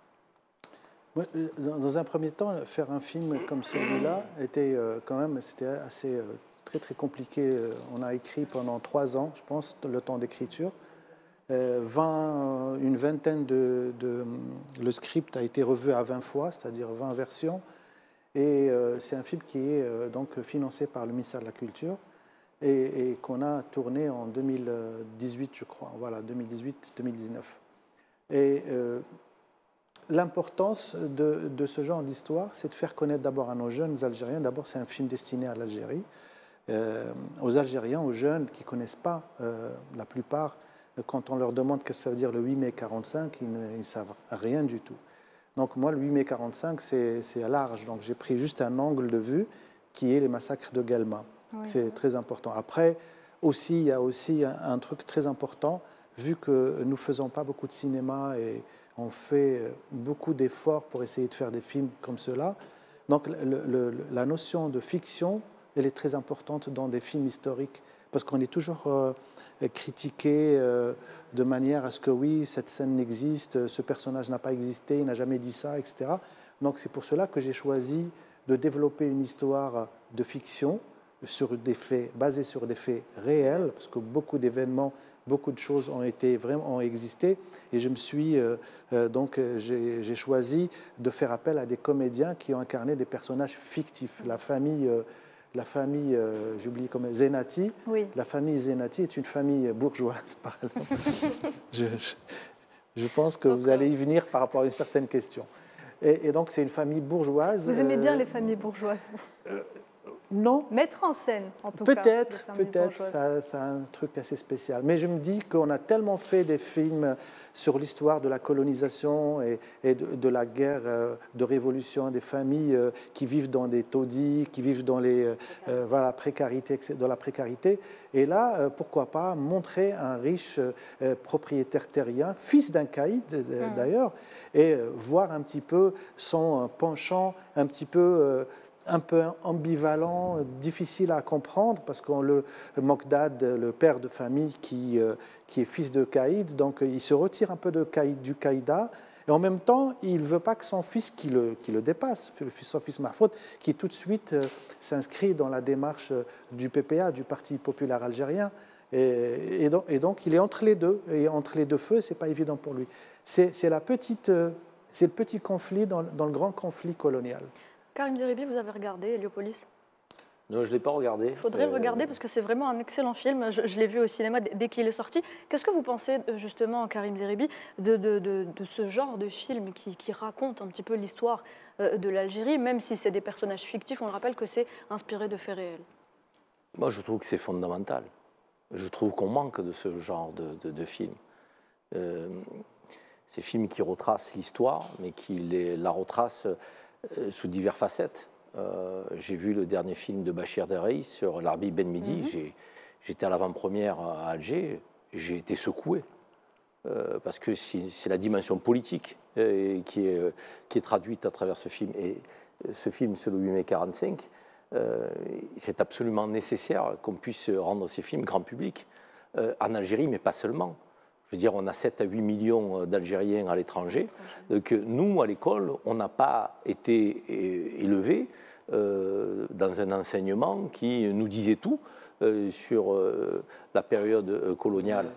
Et donc, du coup, le 8 mai 1945, c'est la libération... Oui, c'est des informations biaisées, finalement. Non, mais le 8 mai 1945, c'est pas biaisé, mais c'est parce que la libération face à la victoire des nazis, en France, on célèbre le 8 mai 1945, c'est pas biaisé, ça existe. Non, mais le côté algérien, il n'existe pas. Voilà. C'est qu'on ne nous en parle pas, on n'en a jamais parlé.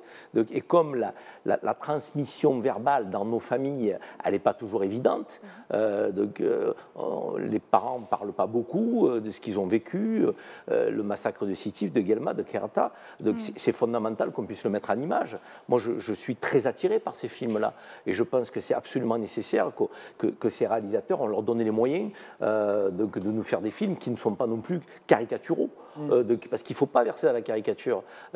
C'est aussi important de montrer que s'il y avait des colons qui avaient des comportements abominables, il y avait aussi des Français qui vivaient avec les Algériens et ça se passait bien à certains égards avec eux. Donc, je veux dire, et c'est bien de ne pas tomber versé dans la caricature. L'idée, ce n'est pas de créer un fossé plus qu'il n'existe. L'idée, c'est de relater l'histoire sur la base de faits réels, mais avec de la fiction, soit avec une approche plus politique, soit avec une approche plus historique, soit avec une approche qui peut aussi décrire la dimension militaire de la guerre d'Algérie. Mais toutes ces facettes-là, nous en avons besoin. Il y a des pays qui ont écrit leur récit national par le cinéma, parce que le cinéma, ça dit beaucoup de choses. D'abord, ça donne chair à l'histoire, donc ça met en scène des visages, des tempéraments, des traits de caractère. On a dans l'esprit ensuite des scènes. Donc moi, le congrès de la Soumam, je ne pouvais pas l'imaginer. Donc, quand j'ai vu ça dans le film de la Bible à midi, je me suis dit, le congrès de la Soumam dont j'entendais parler, voilà, j'ai des images là. Donc, et moi, d'ailleurs, le président Tebboune avait dans ses priorités donc, le cinéma. Et donc, je pense qu'il faut donner les moyens à ces artistes, parce que ce sont des artistes, des créateurs, et ce n'est pas facile de créer. Et partout dans le monde, les créateurs ont du mal à trouver les moyens pour s'exprimer. Or, que serait le monde sans la culture ? Je veux dire, on a déjà un monde qui est totalement déshumanisé. Si en plus on pénalise la culture, qui retisse du lien, qui remet de l'humain, je dirais que c'est fondamental. Moi, je vais le regarder, votre film, parce que la bande-annonce, elle m'attire. Elle m'attire. Très bien. Je cherche aussi à dépassionner, parce que peut-être qu'on regarde ces séquences avec beaucoup de crispation, beaucoup d'aspects émotifs. Là, on voit, peut-être, vous avez parlé de la famille bourgeoise, on voit aussi les Français, on voit des personnages quand même complexes, qui sont parfois profonds. et qui, quand ils ont rendez-vous avec l'histoire, ils sont obligés de rentrer dans la bataille. C'est-à-dire, vous dépassionnez aussi la part historique. Peut-être c'est ça qui nous manque en regardant l'épisode de Kharata et de Galma et les autres, bien entendu. Oui, j'ai essayé dans mon film, et savoir que c'était mon premier long métrage, donc j'ai essayé de le traiter avec beaucoup de prudence. Et j'ai essayé d'abord de transmettre une idée, c'est que la guerre d'Algérie n'est pas venue du néant. Il y avait tout un certain nombre d'événements qui se sont déroulés, oui, succédés, etc. Parmi lesquels les massacres de Sétif et Galma, comme disait un certain général à l'époque français qui leur a dit à la fin des massacres, je vous ai donné la paix pour 10 ans. Et il ne s'est pas trompé. C'est presque une prophétie, parce que 9 ans après avait éclaté ce qu'on appelait à l'époque communément les événements d'Algérie, et c'était la guerre d'Algérie.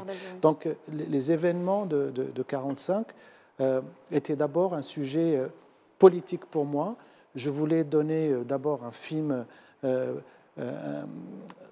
avec une narration simple, qu'on comprenne, même s'il y avait un travail d'équilibriste à faire, parce que au-delà des massacres qui ont eu lieu en vrai, pour la première fois, en ce qui me concerne, la fiction, la réalité dépassait la fiction. Donc la fiction a été un peu moindre par rapport à la réalité. En général, quand on fait un film, la fiction, elle exagère un petit peu la réalité pour lui donner l'exploit et le show, etc. Alors que moi, j'ai fait l'inverse. J'ai diminué le nombre de massacres en un clip de 3 minutes pour ne pas être le réalisateur pro-algérien. Non, j'ai essayé d'être le plus neutre possible. Et aussi, j'ai essayé de faire un film de contexte et non pas un film de jugement. C'est-à-dire, j'ai laissé ma caméra pas trop loin pour ne pas juger les gens qui vont évoluer dans le film, parce qu'on connaît, quoi qu'il arrive, la finalité. Donc j'ai essayé de rapprocher la caméra vers les comédiens et que chaque séquence, chaque minute qui passe est une minute qu'on l'en vit directement. Et c'est très très important qu'on soit contextuel, même si on connaît la fin ou l'issue de notre histoire.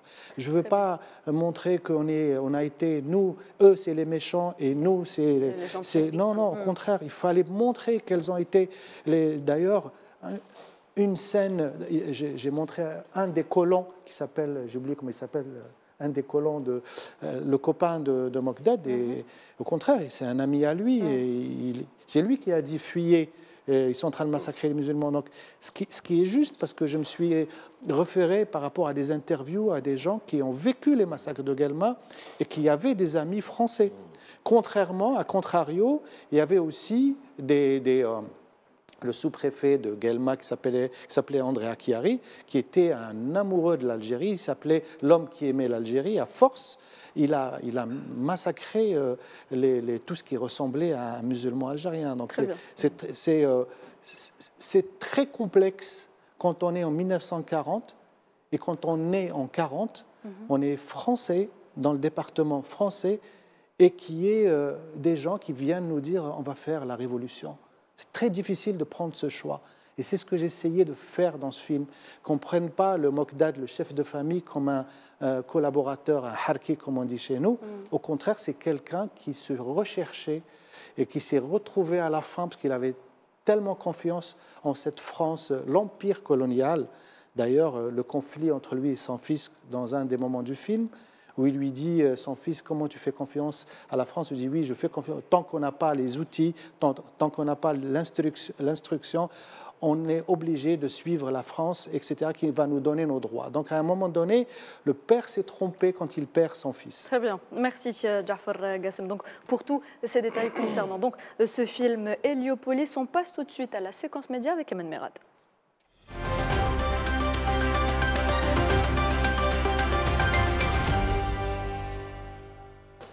Alors, Jafar Gassem, vous restez avec nous. Eman, donc, on se tourne aujourd'hui vers ce programme qui nous est proposé durant ce mois de Ramadan, un programme qui traite de sujets parfois forts et qui évoque les maux de notre société. Oui, Nouhed, alors bonsoir à tous. Alors, durant le mois du Ramadan, en plus du jeûne, donc, le regroupement des familles algériennes passe aussi par le petit écran. Vous n'êtes pas sans savoir, nous l'avions dit tout à l'heure avec M. Jafar Gassem, que ce mois est synonyme de moment de de partage, ses limites culturelles. Les feuilletons du mois de Ramadan déchaînent les passions. On regarde.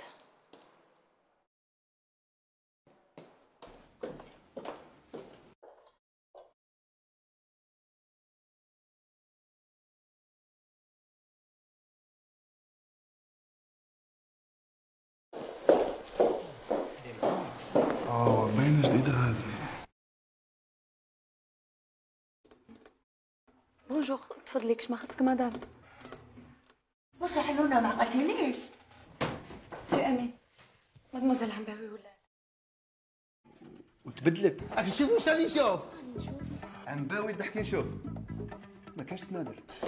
يما شحال وليتي شابه شعرك وتك يا بحالك العطاي.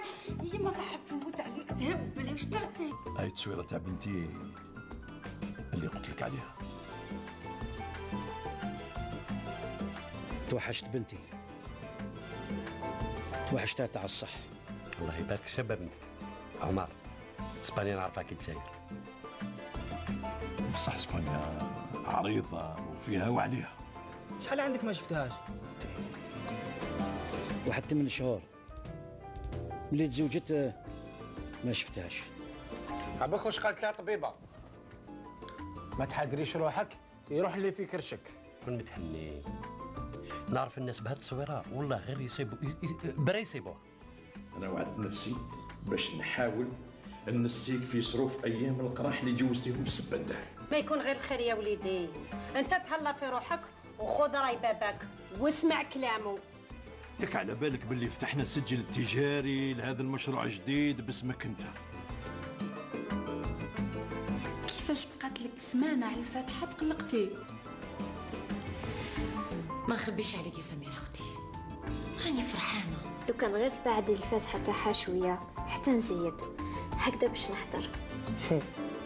الطيب ما يحبش، ما استناش خوتها تستناك انت.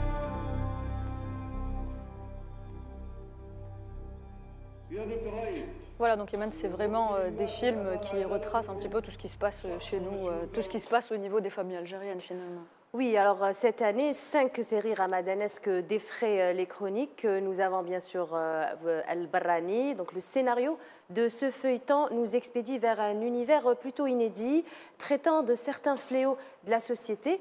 On relève un petit chouïa de violence, un choix pertinent des acteurs. Quant à la réalisation, il faut dire que parfois nous sommes un peu loin de la réalité algérienne, des séquences plutôt surjouées, des faux raccords qui poussent le téléspectateur parfois à imaginer ou deviner certains détails. Ceci étant, Al-Barrani a réussi à captiver le téléspectateur algérien. Seul petit bémol, son heure tardive de diffusion. Par la suite, nous avons Al-Batha Nouhed. Après un franc succès d'une première saison, la série comique est de nouveau de retour pour le plus grand plaisir des téléspectateurs algériens. Le trio ardent composé de Nabil Asli, Nassim Haddouche et Yasmine Abdelmoumen nous transporte dans de nouvelles péripéties pleines d'humour et beaucoup de profondeur. Nous avons bien sûr Dar el-Fchouch saison 2 qui a connu un démarrage en trembe. Le premier épisode a cumulé près de 1,5 million de vues en moins de 24 heures, témoignant de l'engouement du public algérien pour la famille Fchouch, une famille plutôt singulière, n'est-ce pas, monsieur Jafar Gassem? Alors, nous avons aussi Dmoua Loulia. Pour sa part, l'histoire poignante de Melika, qui a déjà bouleversé les téléspectateurs, qui scrutent attentivement le dénouement des événements, particulièrement les fans de l'actrice principale qui incarne le rôle de Melika, Noumedia Lezoul. Enfin, nous avons Rihan. Alors, il raconte l'histoire d'un homme intègre qui se bat contre la corruption. Le feuilleton semble avoir conquis les cœurs des téléspectateurs algériens. Donc, toutes ces productions proposent un choix multiple de divertissement pour le téléspectateur algérien d'ici et même d'ailleurs pendant ce mois de Ramadan. Des programmes qui passionnent le public algérien avec des scénarios inédits, un acting le plus ou moins performant, Par le rire, par les larmes ou la réflexion, ces feuilletons permettent d'offrir une expérience télévisuelle enrichissante pour les familles algériennes pendant ce mois si spécial. Alors de Dar el Fchouch à El Barrani en passant par El Batha, les thèmes traités par l'humour ou par le drame ne reflètent pas forcément la réalité de la société algérienne, même si nous constatons beaucoup de messages subliminaux. La question se pose, pourquoi les scénaristes algériens se focalisent ces dernières années sur certaines thématiques, à savoir le trafic de drogue, la corruption ou encore des violences conjugales? Alors, Monsieur Jafar Kassem, selon vous? C'est une question pour oui. moi? Oui. Moi, je ne peux pas répondre à la place de mes confrères, mais je dis seulement que je constate depuis les dernières années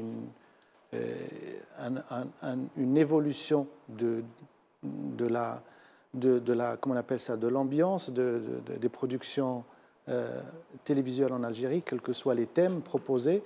Il y a quelques années derrière, on était pratiquement beaucoup de familles attendaient les chaînes du Moyen-Orient, qu'est-ce qu'elles proposent comme drama, comme feuilleton historique. Et aujourd'hui, je suis heureux de constater que la plupart des Algériens ont une panoplie de choix de programmes et de fiction. Après, bien sûr, dans cette diversité audiovisuelle, on se retrouve chacun à son public. Bien sûr, on ne peut pas, comme disait une certaine émission en France, on ne peut pas plaire à tout le monde. Ce qui est sûr, c'est que c'est vrai qu'il faut faire attention à l'écriture, au scénario, il faut faire attention à certaines comment on appelle ça, savoir raconter une histoire est très très compliqué, très difficile. Donc faut-il la faire d'une manière très comment on appelle ça, très subtile. C'est vrai que on retrouve souvent les sujets par rapport à la drogue et tout. L'Algérie n'est pas un pays où, bien sûr, la drogue existe partout. C'est un fléau international dans le monde entier. Seulement, je pense que le traitement doit être très sensible et aussi, à mon avis, en tant que réalisateur, la fiction, elle est là pour apporter l'équilibre des choses. Sinon, on ne ferait que du documentaire. Ce n'est pas la peine de faire des fictions. Donc, mais parallèlement, je suis content qu'il y ait dans le paysage audiovisuel algérien plusieurs chaînes qui proposent plusieurs histoires dramatiques, comiques ou comédies dramatiques. Et donc, tout le monde en a pour ses goûts et c'est une très très bonne chose. Tout ce que je souhaite, c'est que cela ne s'arrête pas mois de Ramadan. C'est quoi l'inspiration des réalisateurs et des producteurs en Algérie? Parce que même s'il y a une création, il y a un esprit créatif lié à chaque État-nation, il y a quand même des inspirations. Nous, on est très inspirés en France du modèle anglo-saxon, même si on a un humour à la française. En Algérie, c'est quoi? C'est plutôt du côté du Moyen-Orient qu'on regarde, du côté de la Turquie, du côté de l'Europe, où on regarde nulle part et on essaie de créer, je dirais, une forme de production algéro-algérienne? Justement, tout ce qu'on voit aujourd'hui dans le paysage audiovisuel, c'est inspiré de toutes ces tendances dont vous parlez. Il y en a qui s'inspirent du Moyen-Orient, ils font des feuilletons longs et qui parlent d'une certaine, comment on appelle ça, une certaine manière, qui proposent un traitement parallèle, enfin, qui se confond à certains feuilletons dramatiques au Moyen-Orient, dans le pays du Golfe.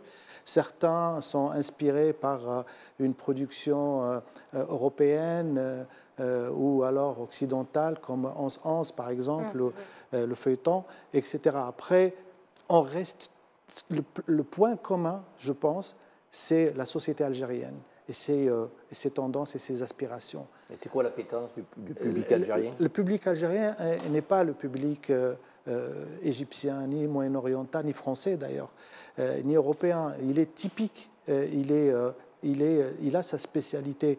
On ne peut jamais ramener un blockbuster hollywoodien en Algérie. Ça ne marchera pas si on ne met pas du grain algérien. C'est ce que j'essaie de faire dans mes séries, dans mes films, peut-être m'inspirer d'une certaine technicité occidentale et en mettant un petit, comment on appelle ça, un ingrédient de la société algérienne, le vécu de la société algérienne, parce que l'Algérie est très diverse. Quand vous partez, vous savez, dans l'Oranie, ça n'a rien à voir avec le constantinois ou le sud ou la Kabylie. Quand je dis ça n'a rien à voir, ce n'est pas par rapport à la religion ou la langue, non, par rapport à certaines des traditions.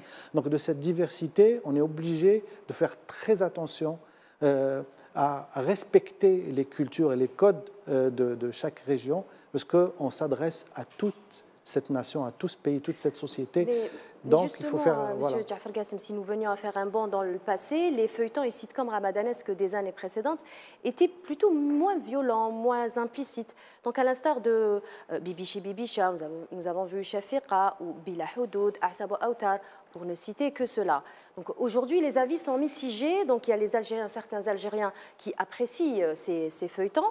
D'autres, au contraire, dénoncent, si je puis me permettre, l'overdose de violence, des scènes dites inappropriée à la société algérienne, évoquant la dite Horma. Donc d'autres sont nostalgiques des produits proposés les années précédentes. Comment peut-on déterminer justement les lignes rouges à ne pas dépasser dans la mesure où ces fléaux existent réellement mais ils ne sont pas propres à l'Algérie? Il faut le souligner. Doit-on les occulter? Non, on ne doit pas. Le cinéma et la télévision doivent être libres. Enfin, on ne peut pas être oui, mais limité. Il y a beaucoup de... Il faut juste... Oui, j'ai compris votre question. Ce que j'ai envie de dire, c'est que le travail de la chaîne de télévision qui propose ces programmes doit avoir une sorte de commission de lecture des scénarios et qu'elle ne doit pas être surprise par l'impact populaire ou l'impact reçu par les téléspectateurs. Donc, à mon avis, il faut faire très attention. Un programme destiné au prime time, mois de Ramadan, peut être diffusé en hiver ou à minuit, mais il ne peut pas être diffusé à 20h, heure de grande écoute. Vous savez, quand on fait un programme, comme moi j'essaie de faire, et ce n'est pas évident de rassembler une famille autour d'une télé, ce qui va disparaître dans les 5 ou 10 prochaines années. Hein. Maintenant, les réseaux sociaux sont là pour compléter. D'ailleurs, tout le monde est dans son téléphone, il regarde. C'est pour ça qu'on se dit « Ah, j'ai réussi, j'ai fait 10 millions de vues ou 5 millions ». Non, c'est parce que les gens ne regardent pas ensemble. C'est ça. Et quand on n'a pas de moyens de médiamétrie, de pouvoir, comment on appelle ça, quantifier l'audimat sur les chaînes de télé. Donc, ce n'est pas évident de savoir quelle est la frange de la société qui regarde ce programme. Après, c'est mitigé quand vous dites qu'il y a des gens qui veulent regarder, mais moi, la société algérienne, ce que je disais à Karim, elle est pratiquement commune dans ses traditions. Je sais que les parents, oui, il y a un peu de vulgarité, il y a un peu de scènes qui sont quand même qu'on ne peut pas voir en famille, etc. Ça a toujours été le cas de l'Algérie. Voilà, une société conservatrice, quoi que l'on veuille. Seulement, c'est aux chaînes de télévision de faire attention à ce qu'on diffuse dans le programme. Les producteurs, les réalisateurs sont libres de proposer leur production. Ce n'est pas à eux de comment on appelle ça, censurer. Mais au final, M. Jafar Gassem, est-ce que les séries sera la dernière question. Voilà, est-ce qu'elles servent-elles de levier de dénonciation, de promotion ou de profit au final? Quelle question. Les séries, pour moi, le cinéma, la production, l'art se définit comme étant, d'abord dans un premier temps, on est là pour diversifier, pour plutôt divertir le public algérien. Notre mission, c'est de le divertir. C'est pas que des messages politiques. Il peut y avoir des messages politiques, il peut y avoir, etc. Donc, pour moi, la production cinéma, c'est juste pour le divertissement et le spectacle. La dernière question que je voulais vous poser, est-ce qu'il y a On doit clore l'émission. Dans votre milieu, entre les producteurs-réalisateurs algériens et la diaspora? Est-ce qu'il se passe des choses entre vous? Une réponse en 2 secondes, M. Jafar Gassem. Ou il ne se passe pas grand-chose? Il ne se passe pas grand-chose. Et vous souhaiteriez qu'il se passe des choses? Bien sûr. Voilà. On peut y contribuer ensemble. Bien sûr. Vous allez en parler tout de suite après cette émission. Merci à vous tous pour ce soir. Merci Jafar Gassem d'avoir accepté notre invitation. C'était un réel plaisir de vous avoir avec nous. Merci également à Reda Doumaz et à Mohamed Walid Green qui étaient avec nous en première partie d'émission. Karim Zeribi, toujours un plaisir de vous avoir avec nous. Partagez. Très bonne soirée mesdames et messieurs. Sahurkom et à bientôt.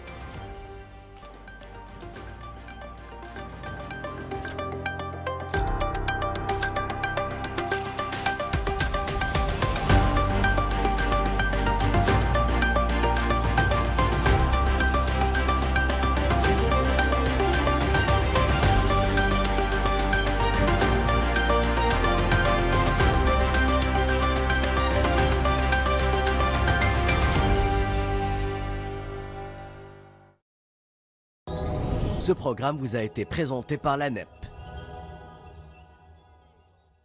Ce programme vous a été présenté par Air Algérie.